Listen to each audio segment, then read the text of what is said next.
আম্মু আম্মু, ভূমিকম্প ভূমিকম্প, চাল ডাল কি আছে প্যাক করে রাখো, আমি একটু ঘুমাই।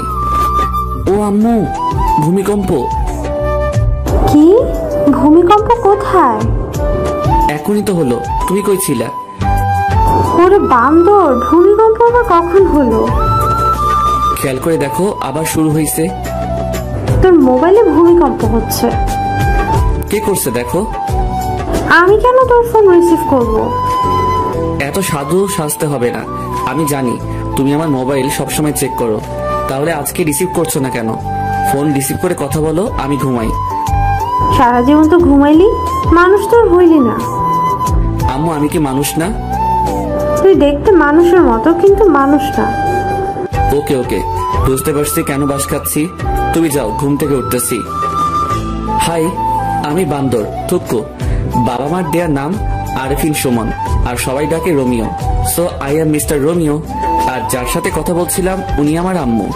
সুখের সাগরে ঢেউ খেতে খেতে ঘুমাচ্ছি। হঠাৎ মনে হলো ভূমিকম্প হচ্ছে, কিন্তু না, পরক্ষণে আম্মু আবিষ্কার করলো ভূমিকম্প হচ্ছে না, আমার মোবাইলে সুনামি হচ্ছে। একটু শান্তিতে আলাপ করতে দিবে না আম্মুটা? আম্মুগুলো কেন যে এমন হয়, কিচ্ছু বুঝি না। এই গেল মোবাইল নিয়ে কথা বলতে, আবার কথা বলে চলেও আসছে। এই বান্দর, তাড়াতাড়ি রেডি হয়ে নে, তোর মামার সাথে একটা জায়গায় যাবি, তোর কাজের ব্যবস্থা করে দিব। আম্মু, তুমি কি সত্যি আমার আম্মু? কেন, কি হয়েছে? তুমি যদি আমার আম্মু হতে তাহলে বলতে, বাবা উঠে ফ্রেশ হয়ে নে, একটা জায়গায় যেতে হবে, তাড়াতাড়ি করে নাস্তা করে নে।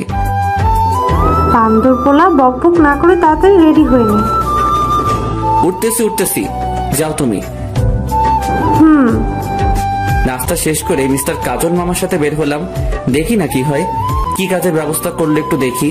2 ঘন্টা পর একটা বিশাল বড় বাড়ির সামনে এসে দাঁড়ালাম। বাড়ির চারপাশে বাউন্ডারি করা, গোল্ডেন কালারের রং করা চারপাশে। ওই মিস্টার কাজল মামা, এখানে আমাদের কাজ কি? আমাদের না, শুধু তোর। আবার মানে? আমি কি করব এখানে? কাজ করবি। কিসের কাজ করব বলো?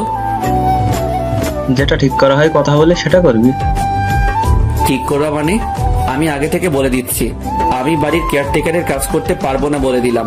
যদি রাজি থাকো তাহলে বাড়ির ভিতরে যাব, না হলে বাড়ির ভিতরে ঢুকবো না। তোর পাগল, চল ভেতরে যাই। আগে বলো তুমি রাজি কিনা। চল, আমি রাজি। আহ, কি সুন্দর বাড়ি। এমন যদি একটা শ্বশুর বাড়ি হতো তাহলে ঘর জামাই থাকতে আমি 2 পায়ে রাজি। বাড়ির সামনে দক্ষিণ পাশে সেই একটা বাগান, সব ধরনের ফুল আছে। মনে হয় যত ফুল জন্মায় বাংলার মাটিতে সব ফুলের গাছ এই বাড়িতে। বাড়ির ভিতরটা আরো সুন্দর, বাইরে থেকে অতটা বোঝা যায় না। বাড়িটা মাটির উপরে 2 তলা, মাটির নিচে পুরো 3 তলা। আমাদের বাড়ি থেকে 5 মিনিটের পথ, সেখানেও একটা বাড়ি আছে, মাটির নিচে 3 তলা, মাটির উপরে 1 তলা। আরে ও রোমিও, বস তো, আর দেখা লাগবে না। আরে মামু, বাড়িটা তো আগে দেখতে দাও। এত সুন্দর একটা বাড়ি, যদি এমন একটা শ্বশুর বাড়ি হতো। ওই চুপ কর, শ্বশুর বাড়ির চিন্তা করিস না, তাহলে চাকরিটা হবে না। চাকরি না হলে নাই, আমার তাতে কি? আমি তো। কাজল, কেমন আছো? জি ভালো আছি, আপনার খবর কি? এই তো ভালো। সাথে কি তোমার ভাগ্নে নাকি? জি, ওর কথাই বলেছিলাম আপনাকে। তা বাবা কেমন আছো? জি আলহামদুলিল্লাহ ভালো। আপনি কেমন আছেন? এই তো ভালো। তা কি নিয়ে মামার সাথে কথা বলছিলা? দেখেন না আঙ্কেল, আমি শুধু বলছি এমন একটা যদি শ্বশুরবাড়ি হতো আমার, তাহলে ঘর জামাই থাকতাম। আর মামা বলে শ্বশুরবাড়ি চিন্তা করলে চাকরি হবে না। বলেন তো আঙ্কেল, আমি কি ভুল বললাম? কাজল, ও তো কিছু ভুল বলে নাই। আমার কেউ বোঝে না। কাজের কথায় আসি, কি বলো? আঙ্কেল, আমার একটা কথা আছে। কি কথা? আমি বাড়ির কেয়ারটেকারের কাজ করতে পারবো না। ওই তুই চুপ করবি? আমি তো চুপ করে আছি। রোমিও, বাবা তুমি কি কি কাজ করতে পারো? যেমন? গাড়ি চালাতে পারো? পারি। বাইক চালাতে? এটা কোনো ব্যাপার? তোমাকে একটা কাজ দিব, করতে পারবে? অবশ্যই পারবো, তবে। আর বলতে হবে না, আমি তোমাকে সে কাজ দিব না। তাহলে রাজি। তোমার কাজ হলো আমার মেয়ের বডিগার্ড হয়ে থাকা, সবসময় ওর পাশে থাকতে হবে, ওর যেন কোনো বিপদ না হয় দেখবা। আপনি চিন্তা করবেন না, আমি সব সামলিয়ে নিতে পারবো। তাহলে বিকেলে চলে এসো, আর আসার সময় কিছু আনতে হবে না, সবকিছুর ব্যবস্থা আমি করে রাখবো। তাহলে এখন আসি আঙ্কেল, ভালো থাকবেন। বিকালে চলে আসবে কিন্তু। আসি। যাক, বাঁচা গেল। শেষ পর্যন্ত বাড়ির কেয়ারটেকার হতে হলো না, বডিগার্ড হলাম একটা মেয়ের। আমাকে বডিগার্ড হিসেবে পছন্দ না করার মতো কিছু নাই। দানবের মতো চেহারা, হ্যান্ডসাম, দেখতে সুন্দর, আর কি চাই বলেন? তবে পড়ালেখায় বাস, কিছু পারি না, তাই তো সব ছেড়ে দিয়ে বসে আছি। যাই হোক, মামার কারণে একটা কাজের ব্যবস্থা হলো। রমিও শুন, কাজটা ঠিক মতো করিস। আরে মামা, চিন্তা করো না, मैं हूं ना। হিন্দি মারিস না, যেটা বলবে সেটা করবি। করবো, কিন্তু উনিকে? অনেক বড় ব্যবসায়ী উনি, বেশিরভাগ সময় দেশের বাইরে থাকে, বলতে পারিস সব ব্যবসা দেশের বাইরে। তো এখানে কে কে থাকে? ওনার একমাত্র মেয়ে, ওনার বউ, ওনার ভাই, ভাইয়ের বউ, ছেলে মেয়েরা থাকে। ও চলো বাড়িতে যাই। বিকেলে কি তুমি আসবে আমার সাথে? না। ওকে চলো এবার। দুপুরে খেয়ে দিলাম ঘুম। 5টায় আম্মুর ডাকে ঘুম ভাঙলো। তারপর ফ্রেশ হয়ে 2 ঘন্টা পর আমার কর্মস্থলে পৌঁছালাম। বাড়িতে এসে কলিং বেল বাজাতে দরজা খুলে দিল একটা মহিলা। আসসালামু আলাইকুম আন্টি। ওয়ালাইকুম আসসালাম। তুমি মনে হয় রোমিও? জি আন্টি, আমি রোমিও। এসো বাবা, ভিতরে এসো। তুমি বসো, আমি নাস্তা নিয়ে আসি। আন্টি, নাস্তা লাগবে না। কেন বাবা? এটা তোমার নিজের বাড়ি মনে করে থাকবা। পারবো না। আমার মুখে মুখে কথা বলবা না। আমি তোমার মায়ের মতো, আমি যেটা বলবো সেটা করবা। ঠিক আছে। তুমি বসো, আমি আসছি। এই মা, কলিং বেলটা বাজতেছে। এতক্ষণ বাজলে কি অসুবিধা হতো? আন্টি দরজা খুলতো, এখন আমাকে খুলতে হবে। ধুর, দরজা খুলে দেখি একটা ছেলে দাঁড়িয়ে আছে সামনে। ছেলের চোখে তো কাজল থাকার কথা না। এ মা, কানে দেখছি 2টা পিরামিড বসানো। ও মা, ঠোঁট আবার গোলাপি লিপস্টিক, হাতে মেহেদি, মাথায় কিছু ঢুকছে না। এটা কি মেয়ে নাকি ছেলে সেটাই বুঝতে পারছি না। তাই উপর থেকে নিচে একবার চোখ বুলিয়ে নিয়ে শিওর হলাম এটা একটা শার্ট প্যান্ট পরা রমণী। কাকে চাই? বুঝো ঠেলা, একটা লাগিয়ে দিল ঠাস করে। আজব রমণী। দরজা বন্ধ করে পিছনে ঘুরে দেখি আন্টি হাসছেন। আমিও পড়ে গেলাম লজ্জায়। এখনো যার বডিগার্ড হিসেবে আমাকে নিয়োগ দেওয়া হলো তাকে দেখলাম না, অথচ একটা ঠাস করে খেয়ে ফেলছি।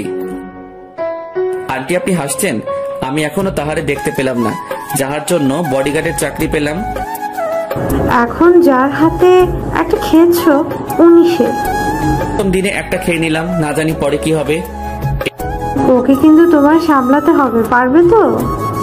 এই রোমিও পারে না এমন কোনো কাজ নেই আন্টি। চলো তোমার রুমটা দেখিয়ে দে। চলেন। আন্টি, একটা কথা বলবো? বলো বাবা। আমাকে অন্য রুম দিলে হয় না? যেমন? বাড়ির কাজের লোকেরা যে নর্মাল রুমে থাকে তেমন রুমে থাকতে দিলে খুশি হতাম। এখানে থাকলে সমস্যা কি? আন্টি, কুকুরের পেটে যেমন ঘি হজম হয় না, আমার কপালেও এমন রুম সহ্য হবে না, তাই নিচে দিলে ভালো হয়। কিন্তু তোমার আঙ্কেল তো বলে গেছে তোমাকে যেন এই রুমে থাকতে দেয়। আমি আঙ্কেলকে বুঝিয়ে বলবো, আপনি অন্য রুমের ব্যবস্থা করেন। ঠিক আছে, তুমি এসো। গরিবের ছেলে হয়ে এত বড় বাড়িতে কাজ করছি, সেটা অনেক বড় কিছু আমার কাছে।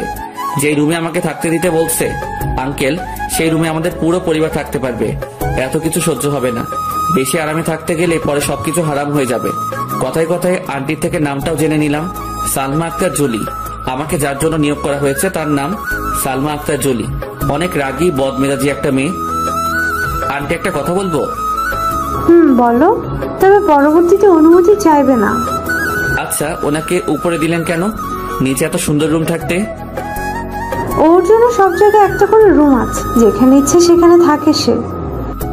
ও, ঘোরাঘুরি করে বাড়িটা দেখতে দেখতে 10টা বেজে গেল। রুমে এসে বিছানায় শরীরটা এলিয়ে দিতেই ঘুম চলে আসলো। সেটা আর বেশিক্ষণ টিকলো না। আন্টি এসে খেতে ডাকলো। খাওয়ার কোনো ইচ্ছা ছিল না। আন্টির জোরাজোরিতে টেবিলে বসতে হলো। সবগুলো অপরিচিত মুখ আমার দিকে তাকিয়ে আছে। আন্টি সবার সাথে পরিচয় করিয়ে দিল। প্রায় 10 মিনিট হলো বসে আছি, এখনো কেউ খাওয়া শুরু করে নাই। সবাই ম্যাডামের জন্য অপেক্ষা করছে, তার আসার নাম নেই। আর এইদিকে এই কানন মেয়েটি আমার দিকে তাকিয়ে আছে, অস্বস্তি লাগছে। এই মাইয়া কি কোনোদিন ছেলে দেখে নাই? হা করে তাকিয়ে আছে। না, আর না, কিছু একটা করতে হবে। এই যে হা করে আছেন কেন? মশা ঢুকবে। হা হা হা, রোমিও ভাই ঠিকই বলেছেন। রোমিও ভাই বলবেন না, ভাইটা বাদ দেন। আচ্ছা ঠিক আছে। আমাকে পচানো হচ্ছে তাই না? এখানে পচানোর কি আছে? যেটা সত্যি সেটা বললাম। কি সত্যি বলছেন? মশা ঢুকবে, এটা কি সত্যি না? এখানে কি হচ্ছে? সবাই চুপ। সবাই চুপ করে আছে, কারণ জুলি ম্যাডাম আসছে। কাকে কি বলবে তার কোনো ঠিক নাই, তাই সবাই চুপচাপ বসে আছে। আর ওই মাইয়াটা আমার দিকে তাকিয়ে আছে। মা, এই ছেলেটা এখানে কেন? ও রোমিও, আজ থেকে এখানে থাকবে। তোর জন্য তোর নিয়োগ করা হয়েছে। আমার জন্য মানে? ও কি আমার বডিগার্ড নাকি? হ্যাঁ। আমি তোমাদের অনেকবার বলেছি আমার কোনো বডিগার্ড লাগবে না। ও সবার সাথে এখানে কেন? ও আমাদের সাথে একসাথে খাবে প্রতিদিন। এটা আমার শেষ কথা। এটা যদি তোমার শেষ কথা হয় তাহলে এটাও শুনে রাখো, আমি তোমাদের সাথে বসবো না খেতে। আন্টি বাদ দেন, আমাকে নিয়ে আপনাদের মধ্যে অশান্তি হোক সেটা চাই না। আমার এমনিতে খেতে ইচ্ছে করছে না, আমি বরং রুমে যাই। আপনারা খাওয়া শুরু করেন। দরকার কি আমাকে নিয়ে মা মেয়ের সম্পর্কে ফাটল ধরানোর? তাই উঠে চলে আসলাম। এখন থেকেই বুঝতে পারছি এই মেয়ের বডিগার্ড থাকতে হলে আমাকে অনেক কিছু সহ্য করতে হবে। এসব ভাবতে ভাবতে কখন ঘুমিয়ে পড়েছি মনে নেই। সকাল 6টায় মোবাইলে কাউয়ার ডাকে ঘুম ভাঙলো। মোবাইলে অ্যালার্ম টোন দিছি, কাউয়ার ডাক। উঠে শুরু করলাম দৌড়। দৌড়ানো শেষ করে আস্তে আস্তে অন্য ব্যায়াম শেষ করে 8টায় রুমে ঢুকলাম। রুমে ঢুকে দেখি কানন কি যেন খুঁজতেছে। এই যে কি খোঁজা হচ্ছে শুনি? না, কিচ্ছু না। তাহলে সকাল সকাল আমার রুমে কি? ইচ্ছে করছিল আপনাকে দেখতে। বাইরে থেকে যখন দেখলেন রুমে কেউ নেই, তাহলে ঢুকলেন কেন? এত কৈফিয়ত দিতে পারবো না, ইচ্ছে হলো তাই ঢুকছি। তাছাড়া এত জিম করে কি হবে? এমনি মেয়েরা লাইন ধরে থাকবে। আপনার কথা শেষ হলে আসতে পারেন, আমি চেঞ্জ করব। একটু পরে আবার ডিউটি শুরু হবে। চেঞ্জ করেন, কে বারণ করছে? আপনার সামনে করব নাকি? করলে ক্ষতি কি? বের হতে বলছি, বের হন। না, আমার সামনে চেঞ্জ করতেই হবে। কি বিয়াদব মেয়েরে মাইরি। কি হলো? চেঞ্জ করেন। আন্টি, কাউকে ডাকতে হবে না, যাচ্ছি আমি, পরে আবার আসবো। এই বলে দৌড়ে চলে গেল। দেখলেন তো পাঠকগণ, কি লুইচ্ছা বেয়াদব ফাজিল মাইয়া।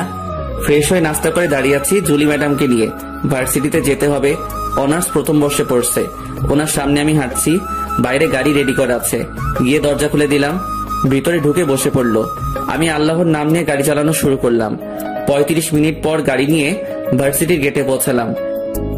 ম্যাডাম, গাড়ি কি ভিতরে নিয়ে যাব? তুই জানিস না। ম্যাডাম, আমাকে তো কিছু বলা হয়নি তাই। চুপ, তুই আমাকে কোনো প্রশ্ন করবি না, শুধুমাত্র উত্তর দিবি, না হলে তোরে বিদায় করে দেব। শালার অহংকার, এত অহংকার কি করে জন্ম নিল? সামান্য একটা কথা তো জানতে চাইছি, আর কিছু তো আর না, তার জন্য এমন করতে হবে নাকি? গাড়িটা ভিতরে ঢুকিয়ে একটা ছায়াময় গাছের নিচে রাখলাম। ম্যাডাম নেমে কয়েকটা মেয়ের সাথে ক্লাসে চলে গেল। আমি এখনো ভিতরে বসে আছি, একবারও নামতে হয়নি। কালকে পর্যন্ত ম্যাডামের অন্য একটা বডিগার্ড ছিল, আজ থেকে আমি হলাম। ও কেন চলে গেল জানি না। বসে বসে এসব ভাবছি, তখনই দেখলাম ম্যাডামের সাথে মেয়েগুলো সহ ম্যাডাম আসছে। একটু সামনে আসতে কয়েকটা ছেলে গিয়ে পথ আগলে দাঁড়ালো। ম্যাডামকে দেখছি, ভয় ভয় চোখে চারিদিকে তাকাচ্ছে। তখন মনে হলো, আরে আমাকে তো ওনার জন্য নিয়োগ দেওয়া হলো। তাড়াতাড়ি করে হাতে হকি স্টিকটা নিয়ে গাড়ি থেকে নেমে দিলাম দৌড়। আমাকে দেখা মাত্র ম্যাডাম ভয়ার্ত চেহারা চেঞ্জ হয়ে গেল, আর ছেলেগুলো তো ভার্সিটির গেটের দিকে দৌড় দিছে। ম্যাডাম, আপনি ঠিক আছেন তো? তোরে কি গাড়িতে বসে থাকার জন্য আমার বডিগার্ড করা হয়েছে? Sorry madam. ম্যাডাম ওনার বান্ধবীদের সাথে হাঁটছে। আমি এসে গাড়ির উপরে বসলাম আর ম্যাডামের দিকে লক্ষ্য রাখছি। মেয়েদের থেকে দূরে থাকতে বেশি ভালো লাগে। এখন তো পুরো একটা মেয়ের বডিগার্ড হয়ে গেলাম। তার সাথে সাথে হেঁটে তাকে গার্ড দেওয়ার থেকে এখান থেকে বসে দিচ্ছি। যত মেয়ে ঢুকছে গেট দিয়ে সবাই আমার দিকে তাকিয়ে আছে। আর কয়েকটা মেয়ে যে গাছটার নিচে গাড়ি দাঁড় করানো তার থেকে একটু দূরে বসে কি যেন বলছে আর তাকিয়ে আছে। এই মায়াগুলো কি কখনো ছেলে দেখে নাই? এমন ভাবে তাকিয়ে আছে মনে হচ্ছে কোনো এলিয়েন বসে আছি তাহাদের সামনে। ম্যাডামের অবস্থান দেখে নিলাম একবার। আমার দিকে সিংহের মতো, থুক্কু সিংহের মতো তাকিয়ে আছে। বুঝতে পারছি আজকে আমার খবর আছে। বাম পাশে তাকাতে দেখি 4টা চোখ আমার দিকে তাকিয়ে তাকিয়ে সামনে যাচ্ছে। মানে চশমা পরা একটা মেয়ে যাচ্ছে আমার দিকে তাকিয়ে থাকতে থাকতে। ট্যালেন্ট আছে মাইরি, কি সুন্দর করে তাকিয়েছে। হাঁটতে গিয়ে গাছের সাথে ধাক্কা খেলো। সবাই হেসে উঠলো যারা এটা লক্ষ্য করছে। আমার হাসা বারণ, তাই ইচ্ছা থাকা সত্ত্বেও হাসতে পারলাম না। বেচারির জন্য কষ্ট হচ্ছে। সবার সামনে পড়ে গেল, তাও আমাকে দেখতে দেখতে। প্রথম দিন শেষ হলো আরো নানা ধরনের কাহিনীর মাধ্যমে। বাড়িতে এসে ফ্রেশ হয়ে খেয়ে দিলাম একটা ঘুম। 6টায় উঠলাম ঘুম থেকে। আন্টি ডাক দিল ওনাদের সাথে আড্ডা দিতে। কেমন কাটলো প্রথম দিন? আর বলবেন না আন্টি, একটু হাসতে পারি নাই। কেন হাসতে পারেন নাই? বডিগার্ড তো তাই। কাহিনী কি সেটা বলেন। পুরো কাহিনীটা বললাম। সবাই হাসতে হাসতে শেষ। আন্টি আঙ্কেল কোথায়? উনি তো বিকালের ফ্লাইটে চলে গেছে। কেন? আন্টি আমাকে যদি কাজগুলো ভালোভাবে বুঝিয়ে দিতেন তাহলে ভালো হতো। কিছু বলে দিতে হবে না, তুমি সব সময় ওর পাশাপাশি থাকবে। ও যেখানে যাবে সেখানে যাবে। ও বারণ করার পরও তোমাকে তোমার দায়িত্ব পালন করতে হবে। আমার দায়িত্ব আমি যথাযথভাবে পালন করব। আমার মেয়েটার যেন কোনো ক্ষতি না হয়, তবে এই নিজের দিকেও খেয়াল রেখো। দোয়া করবেন আন্টি। কিছুক্ষণ আড্ডা দিয়ে বাইরে বের হলাম। নতুন এলাকা একটু রাতে ঘুরে দেখতে প্রায় 10টা বাজলো। বাড়িতে এসে কলিং বেল বাজানোর সাথে সাথে দরজা খুলে দিল কানন। কি মশাই, কোথায় ছিলেন? আপনাকে বলবো কেন? রমিও বাবা কি হলো, ভেতরে আসো। জি আন্টি আসছি। ফ্রেশ হয়ে খেতে বসলাম। ম্যাডাম আসছে না। আন্টির কাছে জানতে চাইলে আন্টি বলে ওনার জন্য খাবার পাঠিয়ে দেওয়া হয়েছে। খাওয়া শেষ করে ঘুম দিলাম। পরের দিন ঘুম থেকে উঠে প্রতিদিনের কাজগুলো শেষ করে নাস্তা করে বসে আছি। ম্যাডাম আসলে ভার্সিটির দিকে রওনা দিব। এই তো ম্যাডাম আসছে। গাড়ির দরজা খুলে দিলাম। ম্যাডাম ঢুকলো, সাথে আসছে কানন। দরজা বন্ধ করেন কেন? আমি যাব। আপনি কোথায় যাবেন? আরে আমার সেম ইয়ার। ও দরজা খুলে দেন। আপনি নিজে খুলে ঢুকেন। জুলিকে বলবো নাকি? খুলে দিচ্ছি তো। শালার কপাল, কেন যে বডিগার্ডের চাকরি করছে আল্লাহ জানে। কখন যে ভার্সিটিতে এসে পড়ছি মনে করতে পারছি না। ম্যাডাম আর কানন নেমে চলে গেল। আজকেও দেখছি ছেলেগুলো পথ আগলে দাঁড়ালো। আজ এদের খবর আছে। স্টিকটা হাতে নিয়ে এগিয়ে গেলাম আর সব কয়টাকে ইচ্ছে মতো পিটালাম। তারপর একটা গাড়ি এসে ওদেরকে নিয়ে গেল। ম্যাডাম আর কানন আর কালকের মেয়েগুলো সবাই ক্লাসে চলে যায় আর আমি প্রিন্সিপালের রুমের দিকে পা বাড়ালাম।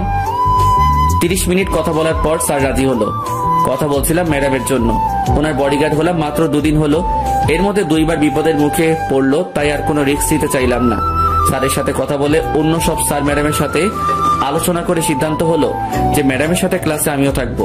পরদিন ম্যাডাম আর কানন ক্লাসে যাওয়ার পর আমি গাড়িটা একটা গাছের নিচে রেখে ক্লাসরুমে প্রবেশ করলাম। সবাই তাকিয়ে আছে। আমার জন্য একটা চেয়ার রাখা আছে, ওটাতে গিয়ে বসলাম। সবাই পিছনে তাকিয়ে আছে। নিজেকে একটা এলিয়েন মনে হচ্ছে। ম্যাডাম রাগী দৃষ্টিতে তাকিয়ে আছে। স্যারকে আসতে দেখে একটু শান্তি পেলাম। পিছনে তাকিয়ে আছো কেন সবাই? ও জুলি আর কাননের বডিগার্ড, কোনো এলিয়ান না। আহ, স্যার আমার মুখের কথাটি বলে দিল। সবাই ক্লাস করছে। আমি সবাইকে তাকিয়ে তাকিয়ে দেখি কানন আমার দিকে বারবার তাকাচ্ছে। স্যার কি বলল? দুজনের বডিগার্ড নিয়োগ করা হয়েছে নাকি আমাকে? আজকে গিয়ে আন্টির কাছে জানতে চাইবো কার বডিগার্ড আমি। কাননের থেকে 2 জন পরে দেখি ফুলটসি। না, এটা তো ফুলটসি না, 4 চোখ। এমা, কালকের ওই মেয়েটি যে গাছের সাথে ধাক্কাকে পড়ে গেল তাকিয়ে আছে দেখো। চোখ দুটো যেন সরছেই না। শালার কপাল, এভাবে যদি প্রতিদিন চলতে থাকে তাহলে আমার কোন দিন কোন মাইয়া নিয়ে পালিয়ে যাবে তার কোনো ঠিক নাই। আজ থেকে কারো দিকে তাকাবো না। প্রথম ঘন্টা শেষ হতেই কানন লাফিয়ে লাফিয়ে আমার কাছে আসলো, সাথে আরো 4-5টা। এদের কারণে ম্যাডামকে দেখতে পারছি না। আপনি না খুব ভালো একটা কাজ করছেন, রুমে এসে পাহারা দিচ্ছেন। আমাকে যে দায়িত্ব দেওয়া হয়েছে সেটা তো পালন করতেই হবে। আমার জন্য একটা সুবিধা হলো সবসময় আপনাকে দেখতে পারবো। স্যার, ওর নাম ধরে ডাক দেওয়াতে বুঝতে পারলাম ওর নাম মীরা। ওই, এটা আমার জিনিস, নজর দিবি না। হচ্ছেটা কি? ও আমার। এই দাঁড়া সবাই, কি তোদের করছিস? ও আমার। এই, ও কারো না, ও শুধু আমার। বুঝো ঠেলা, কোন জঙ্গলে যাব? এই মাইয়াগুলো কি শুরু করছে আমাকে নিয়ে? আর আরে আমি মানুষ একজন, তোরা যদি একসাথে সবাই টানাটানি করিস আমি তাহলে কোথায় যাব?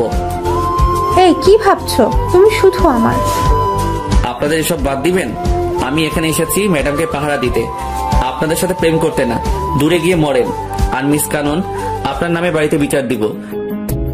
ম্যাডাম আসাতে সবাই যার যার সিটে চলে গেল। ম্যাডাম তো দেখে ছাত্রীদের থেকেও খারাপ, আসার পর থেকে তাকিয়ে আছে। যতবার না বইয়ের দিকে তাকাচ্ছে তার থেকে বেশি আমার দিকে তাকিয়ে আছে। মাওলা তুমি কোথায়? আমারে উঠাই নাও, আর কারো ক্লাস হতে চাই না। ক্লাস শেষে বাড়িতে এসে ফ্রেশ হয়ে খেতে গেলাম, দেখে আন্টি বসে আছে। আন্টি, এখনো খাওয়া হয়নি আপনার? তোমার জন্য বসে আছি বাবা। আমার জন্য কেন বসে আছেন? আমি তো এই বাড়ির একজন কর্মচারী। তুমি এই বাড়ির কর্মচারী না, একজন সদস্য। নিজেকে কর্মচারী মনে করবে না। বাদ দেন এসব। এটা বলুন, আমাকে কার বডিগার্ড রাখা হয়েছে? দুজনের। দুজনের মানে? জুলি, কানন, দুজনের জন্যই রাখা হয়েছে। ও আচ্ছা। এক সপ্তাহ অনেক কষ্টে কাটালাম। ক্লাসে বসে গার্ড দেওয়া মনে হয় আর সম্ভব না। মায়াগুলোর জ্বালায় জীবনটা পুরো বাস হইয়া গেল। তাই কয়েকটা ছেলেকে ক্লাসের ভিতরে কি হচ্ছে জানার জন্য ঠিক করলাম। ওরা ক্লাসে ম্যাডামের কোনো বিপদ হলে আমাকে তা জানিয়ে দিবে। এভাবে চলছে আমার কাজ। আর কারণ মেয়েটা প্রতিদিন বিরক্ত করে আমাকে। 1 মাস পর সন্ধ্যায় রুম থেকে বের হওয়ার সাথে সাথে আন্টি এসে সামনে দাঁড়ালো। আন্টিকে কেমন যেন দেখাচ্ছে। আন্টি, কি হয়েছে? বাবা, তুমি ব্যাগটা গুছিয়ে নাও। কেন ব্যাগ গুছাবো বলেন আন্টি? আজকে রাতে কানন আর জুলি ওদের বন্ধুদের সাথে কোথায় যেন বেড়াতে যাবে। কয়েকটা দিন ওখানে থাকবে, তাই তোমাকে ওদের সাথে যেতে হবে। অনেকবার বারণ করছি, কেউ শুনতে চায় না। ওরা যাবেই যাবে। জানি না কোথায় কি বিপদ লুকিয়ে আছে, তাই তোমাকে ওদের সাথে যেতে হবে। আমি আছি তো আন্টি, আপনি টেনশন করবেন না। আমি ওনাদেরকে দেখে রাখবো। তাহলে তুমি রেডি হয়ে নাও। অনেকদিন হলো কোথাও যাই না, একটু ঘুরে আসাও যাবে। ম্যাডাম আর কাননকে নিয়ে রওনা দিলাম। বাড়ির বাইরে বাস এসে দাঁড়িয়ে আছে। আমাকে দেখা মাত্র মাইয়াগুলো রোমিও যাবে আমাদের সাথে বলে চিৎকার দিয়ে উঠলো। বাসে 3টা ছেলে আছে আর সবগুলো মেয়ে। ছেলেগুলোর সাথে গিয়ে বসলাম, কিছুক্ষণ গল্প করে ঘুমিয়ে পড়লাম। পুরো বাসে সবাই ঘুমাচ্ছে। সকালে চোখ করে দেখি অপরূপ এক দৃশ্য। অসাধারণ একটা জায়গায় এসে পড়ছি। সকালে সূর্যের আলো মুখে এসে পড়ছে। এখনো কেউ উঠে নাই, সবাই ঘুমাচ্ছে। অসাধারণ দৃশ্যটা দেখে আর বাসে বসে থাকতে পারলাম না, তাই দরজা খুলে নিচে নেমে পড়লাম। জায়গাটা অনেক সুন্দর। চারপাশটা ঘুরে ঘুরে দেখলাম। ঘুরতে ঘুরতে যখন লেকের পাড়ে এসে বসেছি তখনই মনে পড়লো এটা তো মহামায়া লেক। আমাদের বাড়ি থেকে 1 ঘন্টা লাগে গাড়ি নিয়ে আসতে। একটা বোট ভাড়া করে ঝর্ণা দেখতে গেলাম লেকের পূর্ব পাড়ে। প্রায় 3 ঘন্টা বোর্ডে করে ঝর্ণায় পৌঁছালাম। তার সিঁড়ি বেয়ে উপরে উঠলাম, তারপর সেখান থেকে লাফ দিলাম লেকের পানিতে। কিছুক্ষণ সাঁতার কেটে আবার বোর্ডে উঠলাম। 11:30 আগের জায়গায় দাঁড়ালো। আমি নেমে ওর ভাড়া দিয়ে বাসের দিকে রওনা দিলাম। সবাই বাইরে বসে আছে বাসের সামনে। ছেলে 3টা বাসের উপরে। আমি আস্তে আস্তে এগুচ্ছি আর ম্যাডাম আমাকে দেখে রাগী চোখে তাকিয়ে আছে। আর সবাই এসে আমাকে ঘিরে ধরলো। এই, তুই কোথায় গেছিলি? এখন কয়টা বাজে খবর আছে? ম্যাডাম, এটা আমার এলাকার মধ্যেই পড়ে। আমি এখানে আগে আরো এসেছি, তাই একটু ঘুরতে গিয়েছিলাম। কোথায় গিয়েছিলি যে ভিজে আসছিস? ঝর্ণায় গিয়েছি, লেকে সাঁতার কাটছি। ঝর্ণাও আছে এখানে? অসাধারণ একটা জায়গা ম্যাডাম এটা। সারাদিন অনেক ঘোরাঘুরি করলাম, সবাই অনেক আনন্দ করলো। আমার খবর করে ছাড়লো মাইয়াগুলো। একটা এদিকে টানে আর একটা ওইদিকে টানে, শুধু সেলফি আর সেলফি। এই বলে সেলফি তুলবো, ও বলে সেলফি তুলবো। আমার জীবনটা শেষ করে দিবে এই মাইয়াগুলো। দুপুরে আমার পরিচিত একটা হোটেল থেকে খাবার এনে দুপুরে খেলাম সবাই মিলে। একটা জিনিস খারাপ লাগলো, সবাই অসাধারণ কাপড় পরে এসেছে আর ম্যাডাম জিন্স আর শার্ট পরে এসেছে, তাই খারাপ লাগলো। সন্ধ্যায় সবাই তাঁবু কাটানোর জন্য আলোচনা করছে। ম্যাডাম, এখানে রাতে থাকা যাবে না, ফিরে যেতে হবে।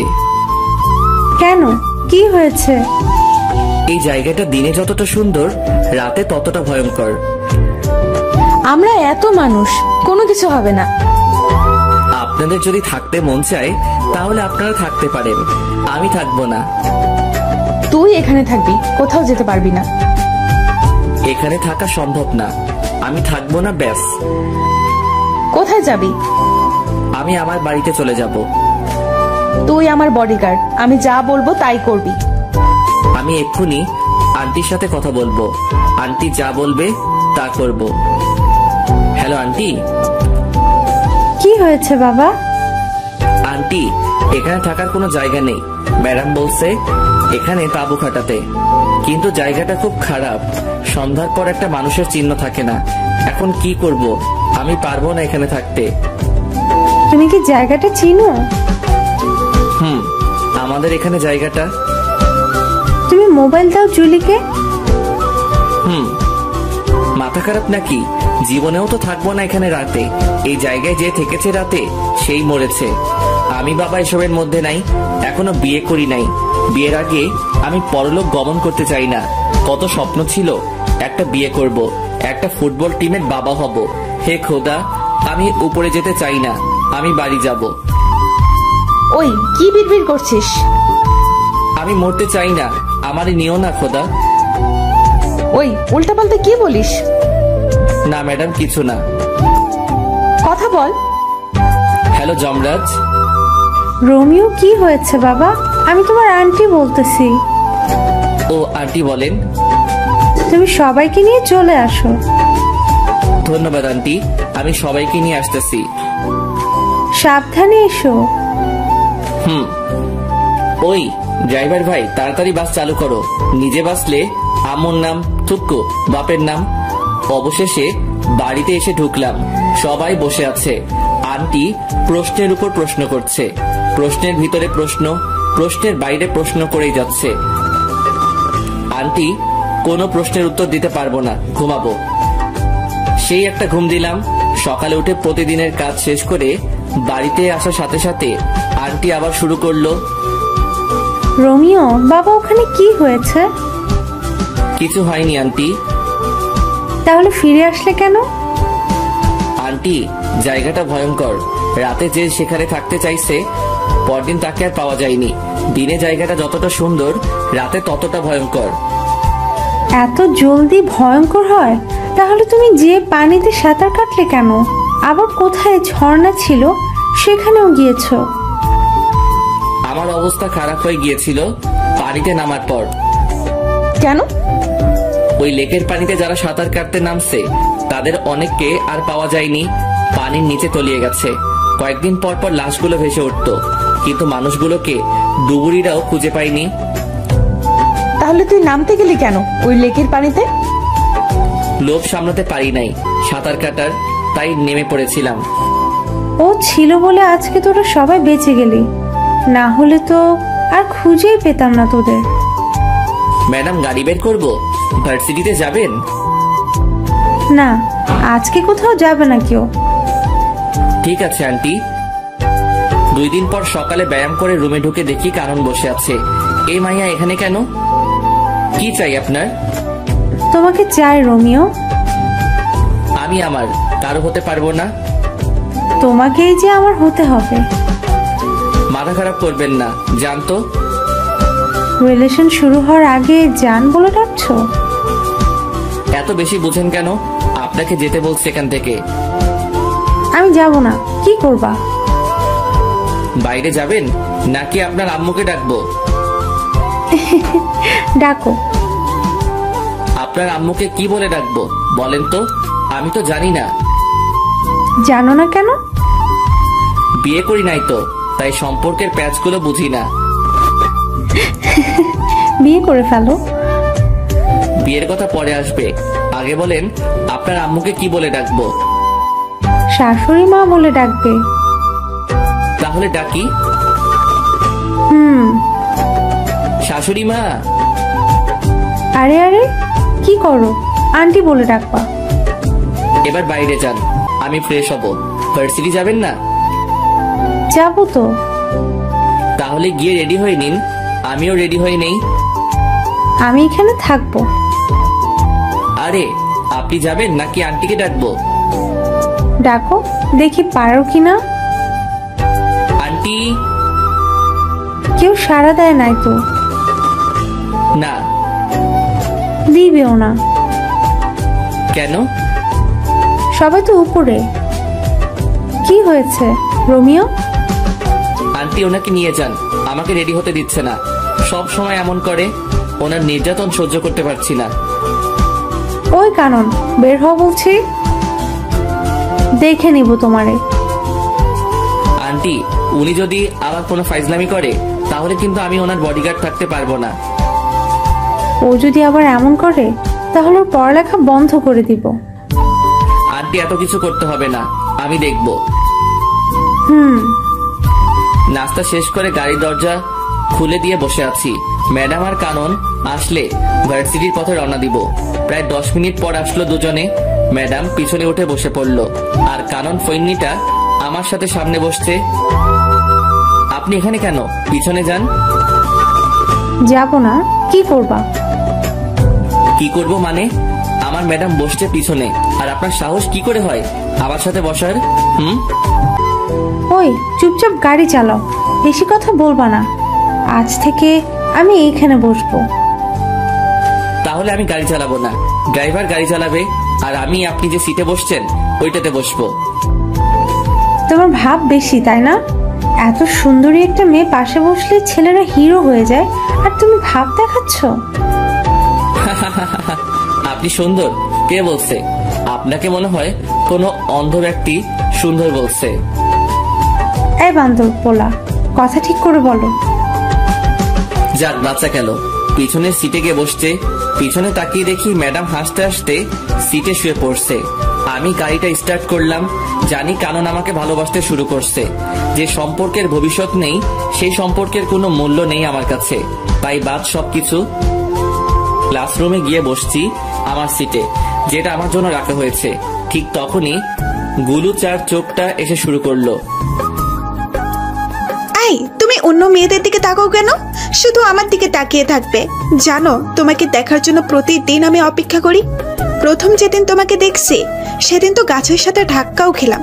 জানো, প্রথমে একটু ব্যথা লাগলো, যখন দেখলাম সবাই হাসছে, তুমি হাসছো না, তখন আমার সব ব্যথা কোথায় যেন চলে গেল।